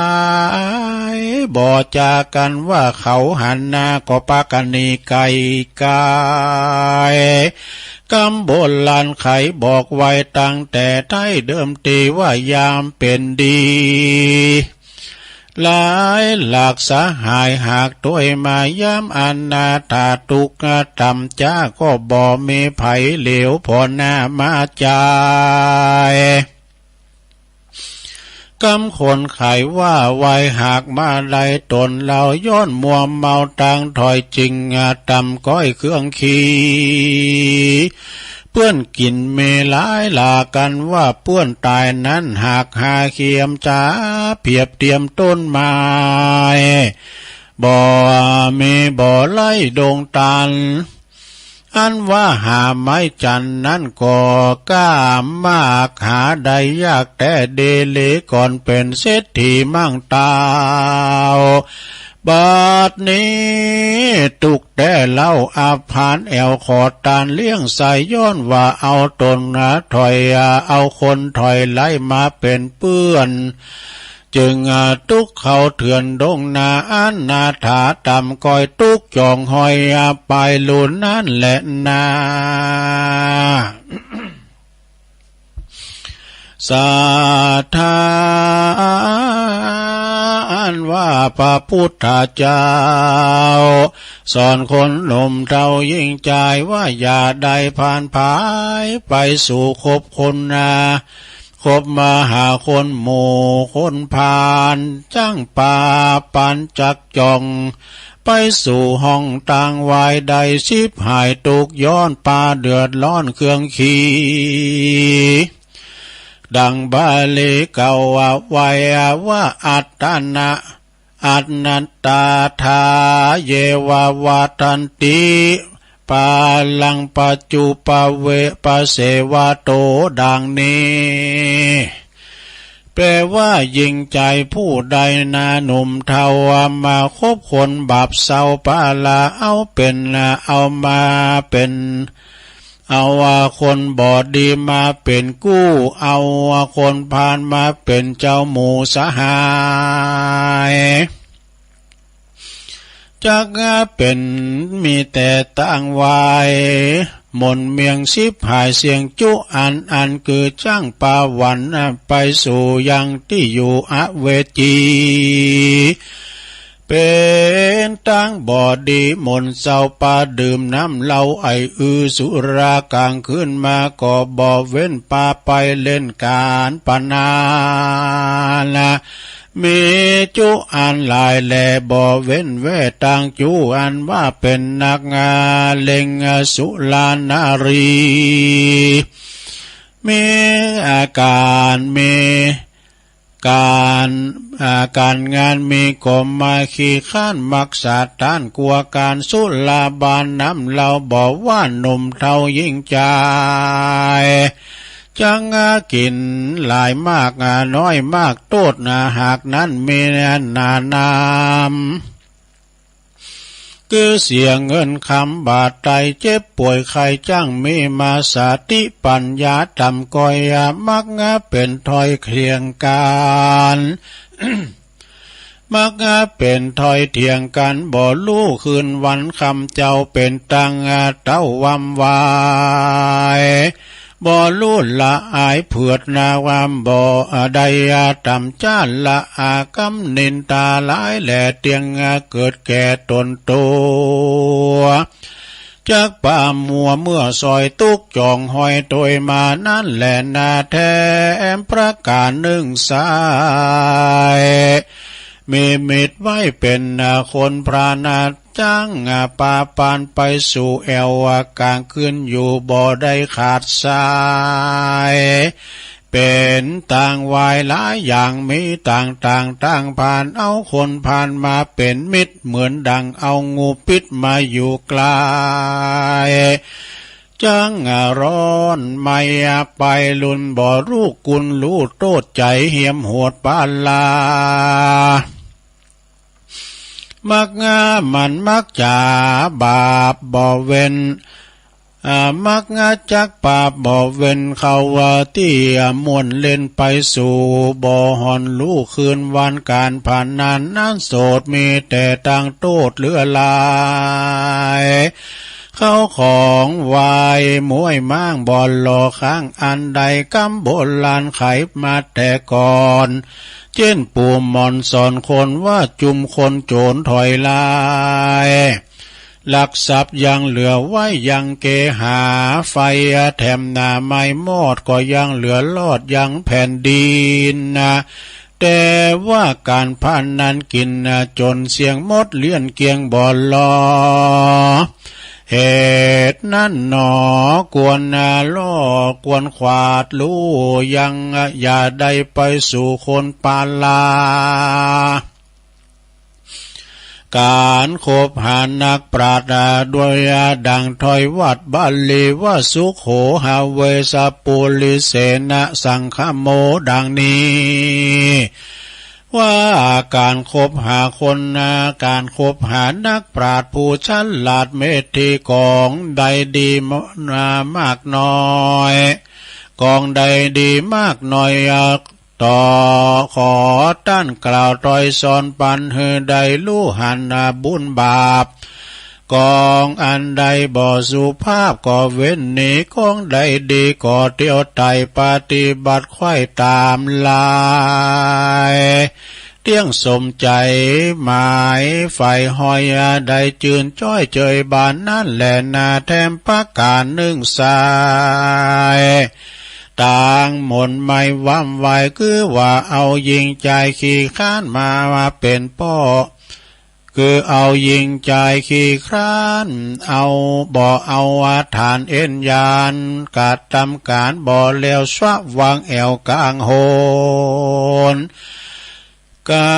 ารของตนมากน้อยก็บ่ไฟหอยโททำมักไข่กำเก่าอ้างมิตรต่างๆหลายอ่านว่ามันมามักอ้างว่ามันเจ้าอยู่นักปราชญ์สุเมติเก่าจีเจ้ากล่าวจีว่าคนดังนี้ยิงใจแม่นมีสัมปติหลายแต่ก่อนเช่นปู่มอนปิตา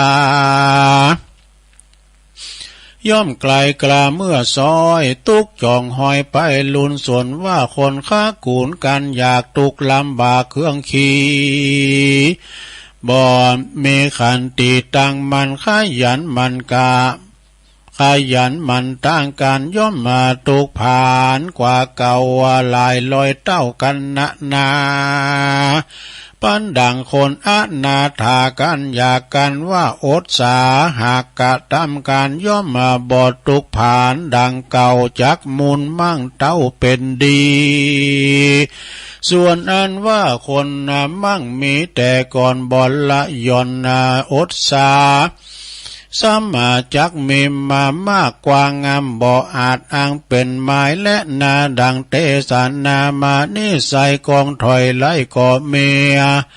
เป็นกองดีก่อมากไล่ดีหากสูญกันกองใดดีหันจำไว้เอาไปใจกับตัวเอาเป็นขวดกายรอดเวียงแก้วยอดเนลาปานมันหือตานบ่ขาดอย่าได้ประมาทกองธรรมเป็นตั้งนำไปสู่ยังที่อยู่ได้อยู่เจยบานสุขสำลานคำเจ้าบ่สุขเศร้าการได้กากันว่าตายไปกลาพลากตายเสียจากเมืองคนย่อมเอาตนไปเกิดที่ผาเสดเมืองสวรรค์นั่นแหละนาโมลาสาตาเฮยมวลหมู่ทวนกู้ยิ่งใจโกธาโลกาลายใหญ่น้อยอย่ามาจ่องหอยอินทรีอายุเมเตียงตะวันเล่าโสภาผาธนาใครใดหรือมักไฟอันใดบ่อนนิไกจากกองทามขอสมกรรมกู้เจือดังไฟเอื้อใจมาจุยิ่งใจหนุ่มเท่าแดดเตอ แต สนาวาสาเนนิติตังกิยาสังวนานาวิเศษจาห้องเหตุเศรษฐีขอทานอัปปายามุกก็บังโกมสมเรศเด็จแล้วเท่านี้ก่อนแลสาธุสาธุสาธุเอาจบไปแล้วลงเอ้ยรับไปแล้วก็เป็นถ้ำมันนี่ยะทำอบายมุกนะเนี่ยเป็นว่าคูณเฮาปอแม่มตายกินควางโบควางบะปอแม่ตายละปิ้นหอยน้อยจาอันใดก็ขายไปกินไปก่อนเนี่ยหน้ากระลึงเบิงนั้นปิ้นของพี่ตายอีปอเดโมน่ะเนี่ยลูกหลานก็ยังมาด่าโหปิ้นของปอลุงเดโมน่ะอีปอเขาน่ะมาขายหมดน่ะที่เขาก็รวยแล้วไง มันจะมีนะเนาะลูกเต่าจะช่ำโหนี่เนาะอันนี้ก็ทันพราหมณ์เนี่ยนะเป็นปิ้นเศรษฐีนะเท่าความนะปิ้นเศรษฐีอยู่เมืองเนี่ยนะเมืองปาลานะสีนะปิ้นเศรษฐีมังมีมังมูลตุนเต่าด้วยเขาของสัมปติดูตังกินดูตังใจดูตังจกจ่ายเป็นตานการกินกาตาในปุตโตจารในตึงจาตึมสิ่งการเอาไว้กินไว้ตานอย่างเดียวนะเวลาว่าลูกมีลูกคนเดียวหักเหลือขนาดดังแก้วตาดวงใจตุยอกตุยใจนี่ซะนะเอ้ยเปิ้นว่าหักลูกคือถูกตั้งจะไปตุยใจมันลำไปนะเดี๋ยวมันจะได้ใจเวลาว่ากันใหญ่มากเนี่ยจะเอาอันนั้นมันก็จะได้ติ๊กๆมันจะเอาติ๊กๆนะมันได้ใจแต่น้อยนะหมายความว่าอายุเปิ้นได้อยู่16 ปี ลูกบ่าวเปิ้นนะอายุได้16 ปีนะพ่อแม่แบบปอเศรษฐีก็ขึ้นว่าลุ่มหายตายจากไปลูกก็ทำส่งสการตั้นขาบตามแบบเบาโบราณเนาะเสโซปอไปแล้วก็ได้อยู่แตนเข้าของสัมปติสมบัติพระสถานมรดกตกถอดของปอไหนาปาตั้งสุดจินหูจินตะคาลือหาดบานจองหอเฮิรนก็มีคุณใจนาก็มีนี่นะเปิ้นยืมก็ยืมเงินกันก็มีอีกกันเนาะที่นี่อยู่มามื่นมาสักหน่อยเนี่ยนะก็มีปอจายปาลากับคุณพานะเนาะคุณพาเนี่ยมันจะปิ้นเจ้ากรรมในเวรกันมาแต่ได้มั่วจานได้มั่วนะก็มาตกลุงปิ้นกูปิ้นหมูขอปิ้นสหายด้วยเด้อขอปิ้นสหายขาบาทรับใจแล้วก็อันเจ้านายน้อยนะเศรษฐีน้อยนะขึ้นว่ามีใจหอว่ะเนี่ยได้ครบมันไปเอาแล้วเข้าล็อกบอดีกะเข้าต่างเปิ้นเอาเขาย่าใหม่ๆมันก็เนี่ยยังเด้อแหละเอาแล้วมันเจอไว้เนอเจอใจปะอันนายน้อยเฮาไปแอวทั้งนองปะเนี่ยปากันไปแอวโอ้ร้านเราตองเนี่ยลองจิ้มมาแล้วเนี่ยร้านเราจิ้มแล้วก็จิบตัวหน่อยตัวนั้นก็ติดใจไปเมื่อว่าติดเราแล้วเอาแล้วจักจูงไปทางการปั้นผันนันนะสุรานาลีมีหันโมดนะเอาแล้วเจ้าน้อยเจ้านายน้อยก็ติดอกติดใจนะในโลภโกรธหลงไม่ใช่ครับ ในอายตนะรูปเสียงกลิ่นรสสัมผัสต่างๆนะไปลิ่นไพ่ไฮโลลิ่นไพ่ไฮโลนี่ก็มันจะว่าเนี่ยนะเปิ้นจุเปิ้นหลอกเอาสตางค์นั่นเนาะนะเอาไปกำหังกำมีขนาดโอ้จอมือเพิ่นฟังกันสุมาเด้อแล้วทีนี้ซะนะ ทีนี้ก็กินข้าวเปิ้นก็จุก็ลายลิ่นปั้นผันนั้นก็เสียงไปติ๊กๆกะขายข้าวขายของนาปันไต่นะแต่ขายแล้วเนี่ยเปิ้นก็ซื้อตึงถูกตึงหาดอกนะมันฮ้อนเงินแล้วดูขายถูกขายหาดไปอันนาปันเนื้อเนี่ยโอ้สนไต่สนลำไยปุกก็ตะขายนะสนหอมให้ก็ตะขายนะขายข้าวเอาข้าวยังหอยังเฮินก่อมเริ่มข้างหายไปหมดสะนะเอาข้าวปุดโธเสื้อผ้านุงโคบายกอกเอาขายมาบ่สะนะแล้วมันมานุงใหญ่น่ะนุงใบไม้อีอันนี้ก็หันหน้าไปเจ้าหมูแต่มันปิ้นมีเทมจะมีแต่นี่ไปมีเขาก็ปรดการวานเจ้านายน้อยมาก็ลบหน้าลบตาน่ะนี่มีหยังแล้วดูขอนมีเฮ็ดแล้วนี่ เนาะเอาไปอยู่เฝ้ามันได้กินยอดแล้วนี่นะได้กินยอดเขาก็หนีก็ปลายหมดก็มาซ้ำนึงได้ว่าโอ้เฮานี่ตกหลุมพรางเข้าสู่อบายเผื่อหู้คิงน้ำปิงพอแห้งไปแล้วเหลือซักอย่างนะไฮนาปาตั้งเลิกสนไรนาคาลือหาดหลังใหญ่ก็มีขายกินจ้ะว่าเศรษฐีขอทานกำเบิ่งหม้อขอทานกับพี่น้องเจ้าบ้านเนี่ยพี่น้องเอ้ยนะข อกินกับพี่น้องเจ้ากาดเป้ากาแม่ขายเอาหือพองเอกอะนะ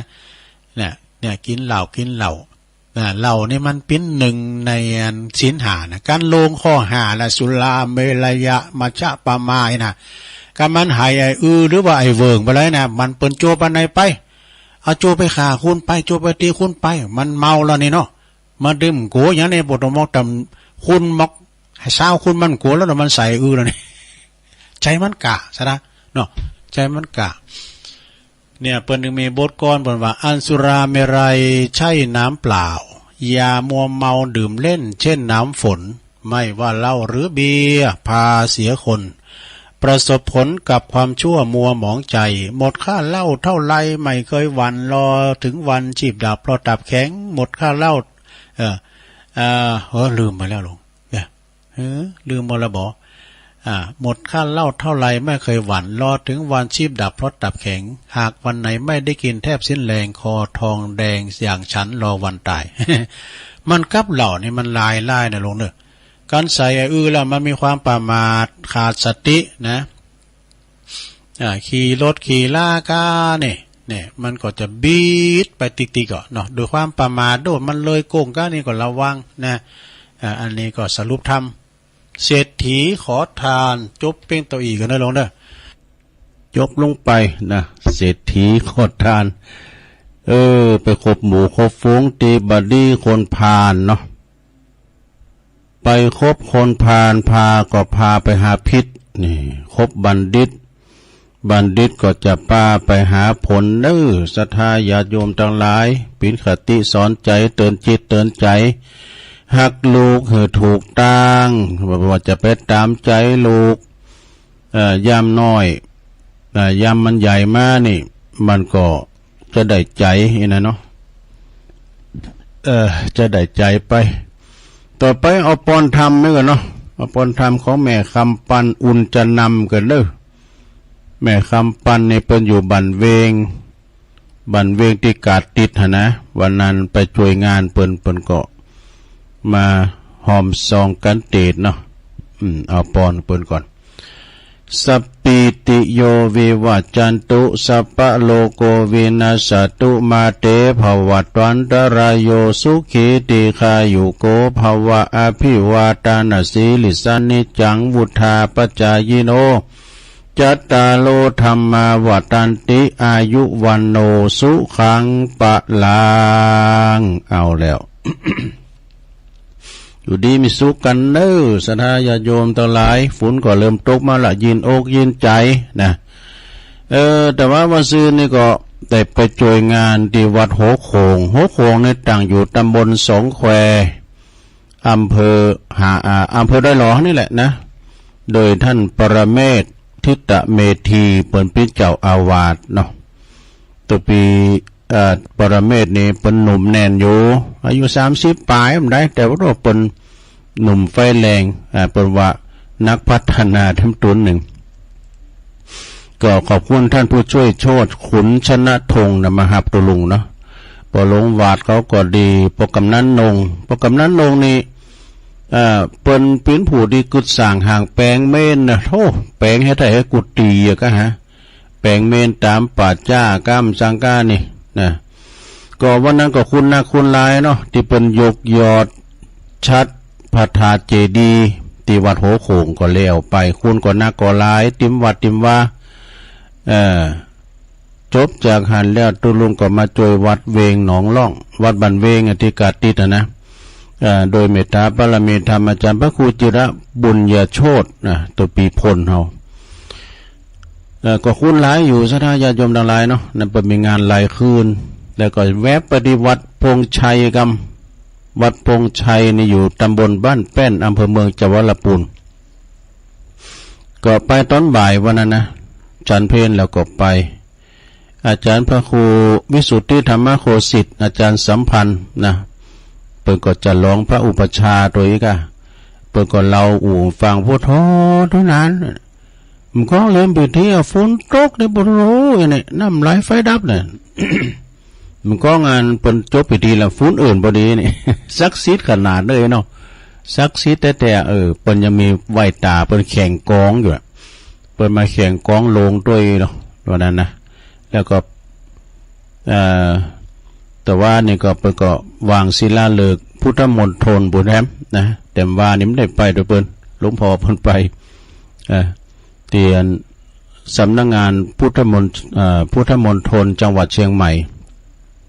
วางศิลาฤกษ์ในอาคารที่พักคณะสงฆ์พระมหาเถระเนาะเปิดก็จะมาพักกันที่หันเองนะอันนี้ก็ตั้งครูบาจากวัดพระนอนขอนตาลเปิดพิจารณาสั่งเนาะต่อไปตุลุงขอประกาศข่าวสารงานบุญซะหน่อยกันนะลุงเนอะมันก่อนเพราะมีหลายเสียงจังว่าแล้ววะไปจะหนักเหมือนกันเด้อวันที่17วันนี้นะสถานเด้อ17วันนี้ก็วันสุดท้ายแล้วงานเปลี่ยนผ้าครูบาวงบุญวัดพระบาทห้วยตุ่มบ่เด้อวัดพระพุทธบาทห้วยต้มวันนี้เป็นวันสุดท้ายแล้ว17นะ15 16 17ไปจะไปลงงานบุญก็เจิญกันได้เด้อที่วัดพระพุทธบาทห้วยต้มบัมพลีพุ่นนะแล้วก็งานทรงน้ำพระธาตุวันที่19นี่กันเนาะ19นี่ก็มีรายงานเด้อวันที่19นี่ก็ขอเชิญโลมทำบุญปิ่นเจ้าภาพตอดผับป่ามหากุศลเปิดสมทบทุนในการวางศิลาฤกษ์ก่อสร้างวิหารเด้อณที่วัดพรหมมงคลตาล่อหมู่ที่19ตำบลดอยหล่ออำเภอดอยหล่อจังหวัดเชียงใหม่เปิดจะได้เลิกการก่อสร้างเนาะเริ่มการก่อสร้างในวันที่19ในบนตอดผับป่าเนอะเวลา 8 โมงนะก็เตรียมสถานที่ตกแต่งด้าเนาะ 11 โมงก็ถวายภัตตาหารเพลแด่พระสงฆ์แล้วก็เวลาเตงนี่ก็จะทำพิธีบวงสรวงเทพาอาหัก16จันทร์ฟ้า15จันทร์ดินแบบโบราณล้านนาเฮาโดยเมตตาบารมีธรรมอาจารย์พระครูสมุวรชัดสุจิตโตอันเป็นเจ้าอาวาสวัดปากเมืองเด้อปากเมืองก็อยู่ที่เขตอำเภอสารพีจังหวัดเชียงใหม่เนาะเพิ่นจะได้ทำพิธีสำหรับประธานสงฆ์นั้นก็ได้รับความเมตตาจากพระเดชพระคุณท่านเจ้าคุณพระภาวนาวชิรปราการครูบาบารมีเด้อที่ปรึกษาเจ้าคณะภาค4เจ้าอาวาสวัดพระธาตุผาซ่อนแก้วเพิ่นจะมาเป็นประธานโดยพระเดชพระคุณพระศรีศิลปัจจารย์ที่ปรึกษาเจ้าคณะภาค7ผู้ช่วยเจ้าวาดวัดพระธาตุเจ้าศรีจอมทองวรวิหารนะท่านพระครูสุเมธธรรมเสวีเจ้าคณะตำบลดอยหล่อเขต1เจ้าอาวาสวัดม่อนฤาษีแล้วก็พระธนชาวรยาโนรักษาการเจ้าอาวาสวัดพรหมมงคลตาหล่อเด้ออันนี้ก็ไปลืมเด้อวันพุธวันฮือนี่แหละ19นะ19ตอนเจ้าก็เอาไปรวมกันตีตอดผ้าป่าตอนฉันเพียรกินข้าวตอนบ่ายแล้วเขาก็จะอพยพกันไปหลายตุนจะไปแสดงมุทิตาจิตกับหลวงปู่ครูบาดอยเนื้อพระครูปฏิภาณธรรมทินเพิ่นจะลองอายุวัฒนมงคล77 ปี55 พรรษาที่วัดพระธาตุม่อนจอมผอด้วยเนื้อหลวงปู่เปิ้นก็เจริญอายุมาได้77เนาะงานมันแตกตรงกันก็เลยแบ่งใบกันไปเนาะต่อจากหันนี่ก็ศรัทธาญาติโยมในวันนี้วันพุธนี้เด้อศรัทธาวันพุธนี้ก็ที่วัดวัดแม่ขานหลังธรรมนะวัดแม่ขานหลังธรรมนี่เปิ้นจะมีหยังก็คือเปิ้นจะมียกจอฟ้าเอกโบสถเน้อว่าโอ้โบสถเปิ้นเนี่ยแปลงโวยแล้วโวยนะในเมตตาบารมีธรรมอาจารย์ท่านพระอธิการนลินโลจโนตุปิลินเฮาเนาะอันเป็นประธานในการก่อสร้างตั้งไปในนะแล้วก็มีประหลงปกำนันมานิดแดงเมืองเขาหลายแต่แล้วก็คณะเจ้าภาพกรุงเทพด้วยเพื่อจะมาเป็น100ปุ่นนะกรุงเทพนะวันพุธนี่นะวันพุธนี่ก็ไปรวมงานบุญกันเนยกจอฟ้าอุโบสถจอฟ้าเอกที่วัดหลังถ้ำตำบลสองแควอำเภอดอยหล่อเขานี่แหละนะตุลุงก็ไปหลวงพ่อก็ไป แล้วก็ในวันที่19ก็หลายตีอยู่เนาะ18 19อีกฮะเนาะหรือว่า19ซาวลืมไปละที่วัดนี่นะสันขยอมหอยทังนี่นะตุปีแจงเปิ้นก็แจงมาเหมือนกันนะเปิ้นจะมีผ้าป่าเด้อผ้าป่าเหมือนกันนะที่วัดสันขยอมที่ตีนด้อยน่ะนำไกลตำบลเดียวกันนะเปิ้นจะมีงานเนาะแล้วก็วันที่19ซาวทำเด้องานส่งน้ำพระธาตุประจำปีของวัดดอยแดนเด้อวัดดอยแดนตำบลเหล่ายาวเด้อโดยท่านอาจารย์พ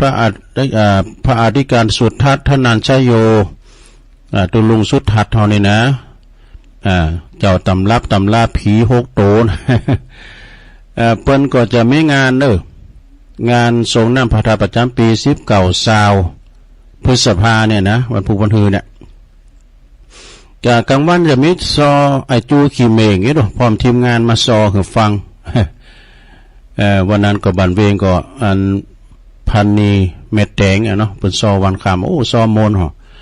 แล้วก็เพิ่นจะมีแข่งขันปีตองด้วยนะวัดดอยแดงในแข่งขันปีตองแข่งขันบอกไฟ2 วันเกินนี่เมื่อคืนก็มีย้อนยุกนี่นะอันนี้ก็ทางงานปอดุลปาฏิคำฝากประกาศมาเด้อ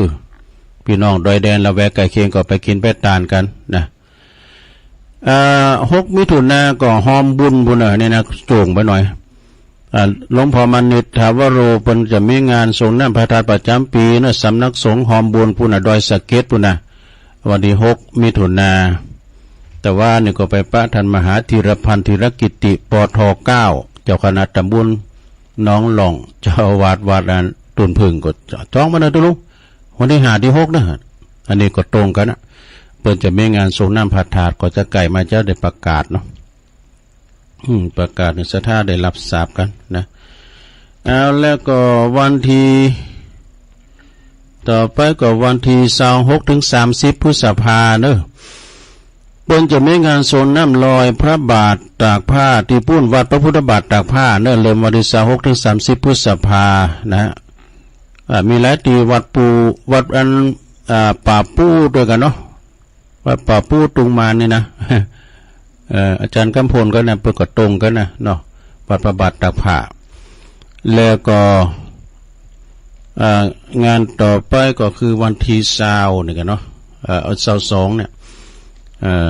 22นี่ก็งานส่งน้ำพระธาตุหลายตีเนอะ22นี่ก็วัดพระธาตุดอยสุเทพตีนั่นแหละวันที่21นี่เปิดก็จะเตี้ยวขึ้นดอยกันนะแล้วก็วันที่22ก็เป็นวันงานส่งน้ำพระธาตุที่วัดพระธาตุดอยสุเทพแล้วก็22ทำกรรมแล้วก็8ปิ้งนะปิ้งปุดโดยที่วัดม่อนปิ่นตะโปธารามตุปิเลินเนอะตุปิเลินไปก็จะมีงานนะสดาไปจุ่มกินจุ่มตาลเนอะที่ดอยถาดนะตุปิเลินก็อยู่ปูนวัดม่อนปิ่นตะโปธารามฝางบุนะ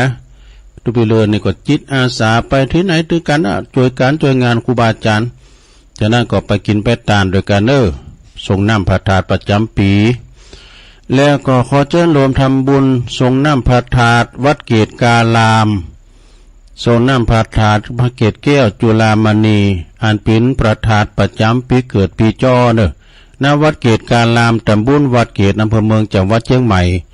วันที่22 พฤษภาเนอะก็ตรงกับเดือน8ปิ้งเหมือนกันนะปิ้งปุดเป็นวันวิสาขบูชาโดยเวลา10 โมงนั้นก็เปิ้นจะมีประสงค์เจริญพระพุทธมนต์แล้วก็ชั้นเพลแล้วก็ส่งน้ำพระธาตุกันตลอดวัน19 นาฬิกาหรือว่า1 ทุ่มนะก็จะมีพระธรรมเทศนา1 กันจบจากหันแล้วก็จะเว้นเทนกันเนอะเว้นเทนรอพระธาตุเจดีย์นะที่วัดเกตกาลามในเมตตาบารมีธรรมอาจารย์ท่านพระครูสันติเจติยากรวัดเจ้าวัดเกตกาลามเนอะฝากประกาศมาเนาะแล้วก็ตีวัดพระธาตุโดยน้อยก็เช็คเช่นเดียวกันใน21 22ประกาศกลางเปิ่นประกาศกลางตัวกำหรอ21 22เนอะตีวัดพระธาตุโดยน้อยก็8ปิ้งเหมือนกันวันที่22นั้นตอนเจ้าก็ทำบุญตักบาตรพระสงฆ์เท่านั้น25 รูปก็ได้สวดพุทธมนต์นะมัตติกาพิจารณาพระบังสุกุลปินทักษิณานุปทาน เวลา9 โมงอัญเชิญพระธาตุแล้วเนาะแล้วก็จะได้สืบชะตาหลวงพระสงฆ์ทำ25 รูปสืบชะตาหลวงทำกรรมนะเป็น2 ภาคเนาะภาคเจ้ากับภาคตอน9 โมงที่วัดพระธาตุได้น้อยเด้อไผมาใดก็มาไผมาใดก็เป็นช้างเนาะจัดงานแบบมันมีหยังอีกเก้ก็ถึงมีบุญดอยมันกีดก็มาทรงน้ำพระธาตุอย่างเดียวเนาะเนี่ยที่วัดพุทธนิมิตรโดยเนอหลวงปู่ท่านพระครูอินทยานรังสีที่ปรึกษาเจ้าคณะตำบลสมมาที่ปรึกษาเจ้าคณะอำเภอจอมทองเนอหลวงปู่เพิ่นก็มีงานแตดกันสอเหมือนกันศพเตี้ยด้วยเนอหลายตีพระบาทย่างหวีดด้วยเนาะวัดหลวงเวงละปูนโตยวัดหลวงเวงละปูนก็เพิ่นก็จัดใหญ่นะทำงานหนึ่งก็วันที่8 ที่ 9 มิถุนายนเนอเพิ่นจะมีงานปุ้นสงน้ำเพิ่นได้ยอดชัดพระธาตุเจดีย์ปุณณติวัดพุทธศรีคีรีบนเนอในเมตตาธรรมอาจารย์พระอาจารย์วรรณชัยชยานันโทเพิ่นจะมีงานวันที่8นั้นทำบุญทักษิณานุปทานนะและวันที่9นั้นก็เพิ่นก็จะมีการทำพิธียกยอดชัดเนอขึ้นสู่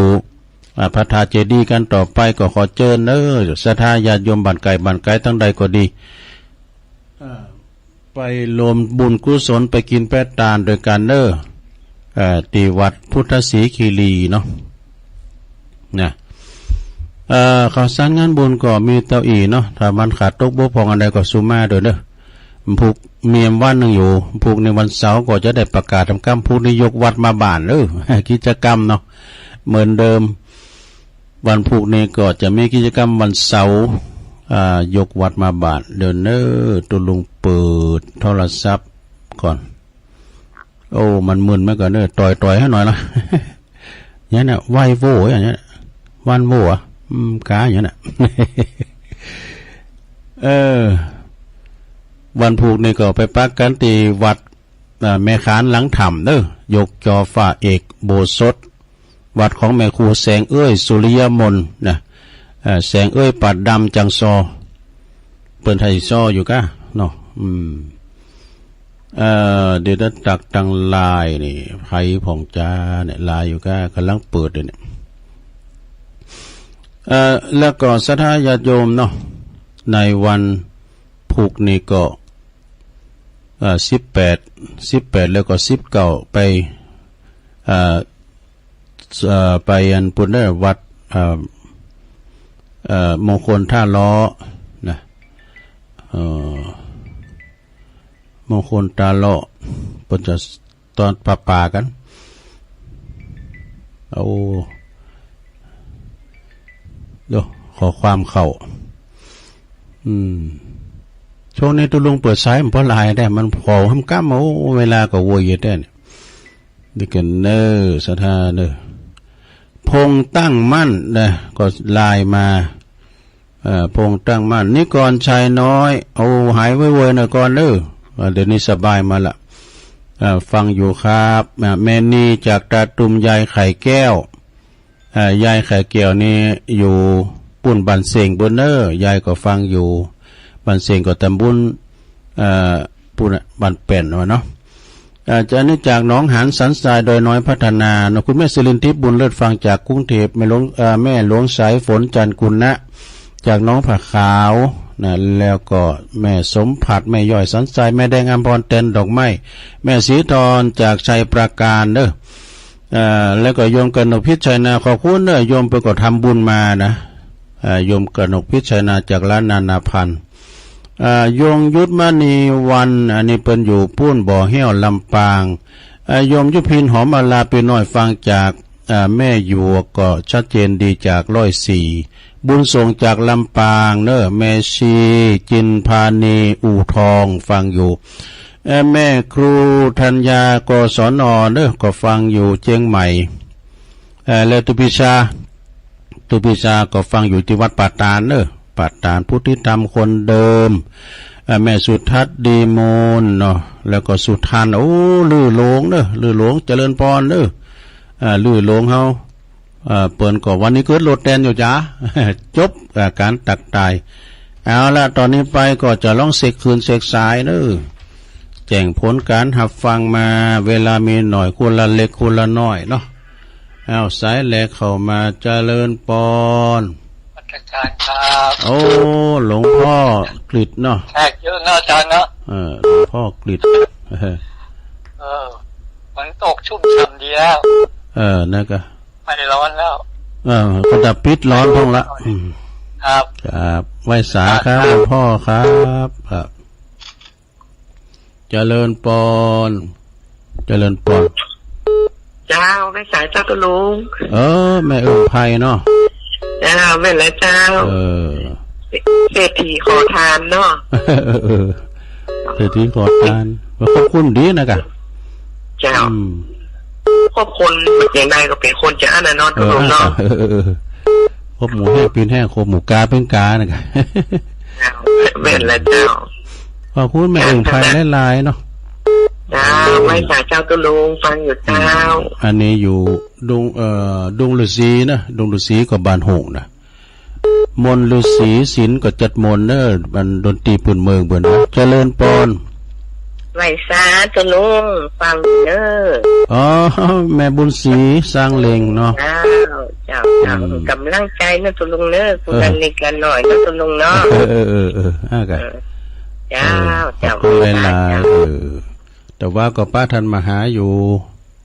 ทีละพันทีละกิติเจริญปอนกราบไปสาเจ้าไปฟ้องคำติดเกี่ยวฟังเดี๋ยวเจ้าขาดได้เมินจะไปวันลูกเจ้านั่นก็มันฟ้องคำเนาะเจ้าขาดไปเมินเด้ออยู่ดีมีสุขเนอเจริญปอนกราบไปแต่เจ้าตะลุงแม่สีทอนะเจ้าฝนตกก็หายางนี่เนอะนี่ก็ต้มมาต้มหลายตกสิเฮ้ยตกจะนักเหมือนกันแล้วตุลุงเดี๋ยวจุ่มเย็นเนอะเจ้าสาธุเจริญปอนเจ้าไม่ใส่เจ้าตุลุงอันนี้ตั้งใดตอนใจประแดดนะเจ้าแม่นนก็เจ้าไม่นอนเจ้าแม่นนโดนใจประแดดเนาะฟังตลอดนะเจ้าฟังสถานี110ชัดเจนดีเจ้าไฟหินนะเจ้าว่าไฟหินนะเจ้าเดี๋ยวยินดีแม่โนนเด้อเจ้าครับสาธุเจ้าสาธุเจริญปอนภาษาเจ้าตะลุงฟังมาจากลำปางน้อยมันไหลแล้วเนาะมันอุดูดีเนาะเจ้าชัดเจนดีตะลุงชัดเจนดีเนาะยินดีแม่น้อยเด้อเจ้าสาธุเจ้าตั้งอื่นตั้งกายเนี่ยก็ฝุ่นตกหลายเด้อแต่ที่นี่ตกพอหลายหรอเจริญปอนตกให้มันดีเนี่ยเจ้าตะลุงแม่อยู่ตั้งใดสมภาษณ์เจ้าแม่สมภาษณ์เจ้าฟังอยู่เจ้าแม่ย่อยสันสามละเจ้าชัดเจนดีเนี่ยเจ้าลุงชัดเจนดีเนาะเจ้าคนบนโต๊ะกะโต๊ะกะเจ้าโต๊ะมาประชุมเนี่ยกะตั้งมาตีหนึ่งไปเดี๋ยวนี้ดักเย็บงานอื่นไปละการเย็นดีเนาะยินดีแม่เนอะกำลังใจแม่เจ้าสาธุเจริญปอนกราบไหว้สาครับเจ้าลุงโอ้ปอนน้อยแล้วไม่โทรหาเจ้าลุงนะปอนน้อยบุญฝันดีละเอาวันนี้ถูกใจแกอีกอะฟังหาตัวลุงแล้วบอกค่อยโทรไปแล้วระยะนี้เมากันไปพิ้นยังก่อนคันได้ฟังก็ดีใจแล้วสบายดีเนาะตัวลุงเนาะแต่มันถ้าพาปินวัดไปหน่อยครับผมขับไปสาตัวลุงเป็นกำลังใจตัวลุงตลอดเนอะขอบคุณปอหน่อยนักนะก็โทษสาธุก็ปอหน่อยไม่คุณมันมาถึงเมืองฝางอ่ะนะปอหน่อยบุญปันอ่ะเจริญปอนเจ้าอันนี้ไม่น้อมาเจ้านี่เปิ้นอยู่ตาดยาเวงน้องหลอกวันนี้ลูกยาวใส่แบบดีแล้วอนุโมทนาบุญตัวเนอปฏิตุกำจรดีกะเจ้าอนุโมทนา เจริญปอน เจ้าแต่ไม่สาเจ้าตุลุงต้องฟังตุลุงก็เมื่อเข้ารายการต้องก็เพลงมาแล้วนะแม่สุเกี้ยวศิลปพรสิทธิ์ตี้แม่ห้องละคุณแล้วเจ้าตุลุงฟังได้ไว้แค่ฟังธรรมกับตุลุงกับเจ้ามาแล้วเด้อเจ้าอันนี้ก็เจ้าชัดเจนดีเด้อตุลุงขึ้น98.75วัดห้วยจ่องซากนะเจ้าโอ้สายใต้วันนี้คนฟังกันหลายนะตุลุงนะดีแล้วขอบคุณแม่สุกแก้วหลายๆเนอะเจ้ากลับไว้สานะตุลุงสาธุเจ้าแม่สุกแก้วเป็นตัวแทนนี่ก็แล้วกันเอาแถมสายเจริญปอนไม่สาเจ้าตุลุงไม่สาวรักเจ้าไม่สาวรักมาละเจ้าทำตุลุงอยู่เจ้าอันนี้พูดแม่ทำรถฟางบนโต๊ะเจ้าตุลุงใส่ประการบนโต๊ะอ่ะเจ้าดีจังเจ้ายินดีเนอะเอาเฮ็ดอีกันเนาะอินดูบนเจริญปอนเจ้าไม่สาตุลุงกับโต๊ะโคตรแต่แม่อุ้ยสาวคุมตะวันกะเจ้ามันมา2 โมงครึ่งแล้วดีกันปอนหลายรอบวันนี้ไม่ตัวตุลุงเลยแต่กำลังใจตุลุงเนอะยินดีเนอะเจ้าสาธุ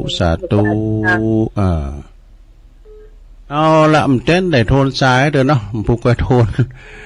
ตุลุงก็นำรายการจากลาสตาตึงมดได้13สายพอดีเนาะยินดีเนอะเดี๋ยวฟังธรรมประกูต่อเนอะจัตตาโลธรรมาวัฏันติอายุวันโนสุขังปะลัง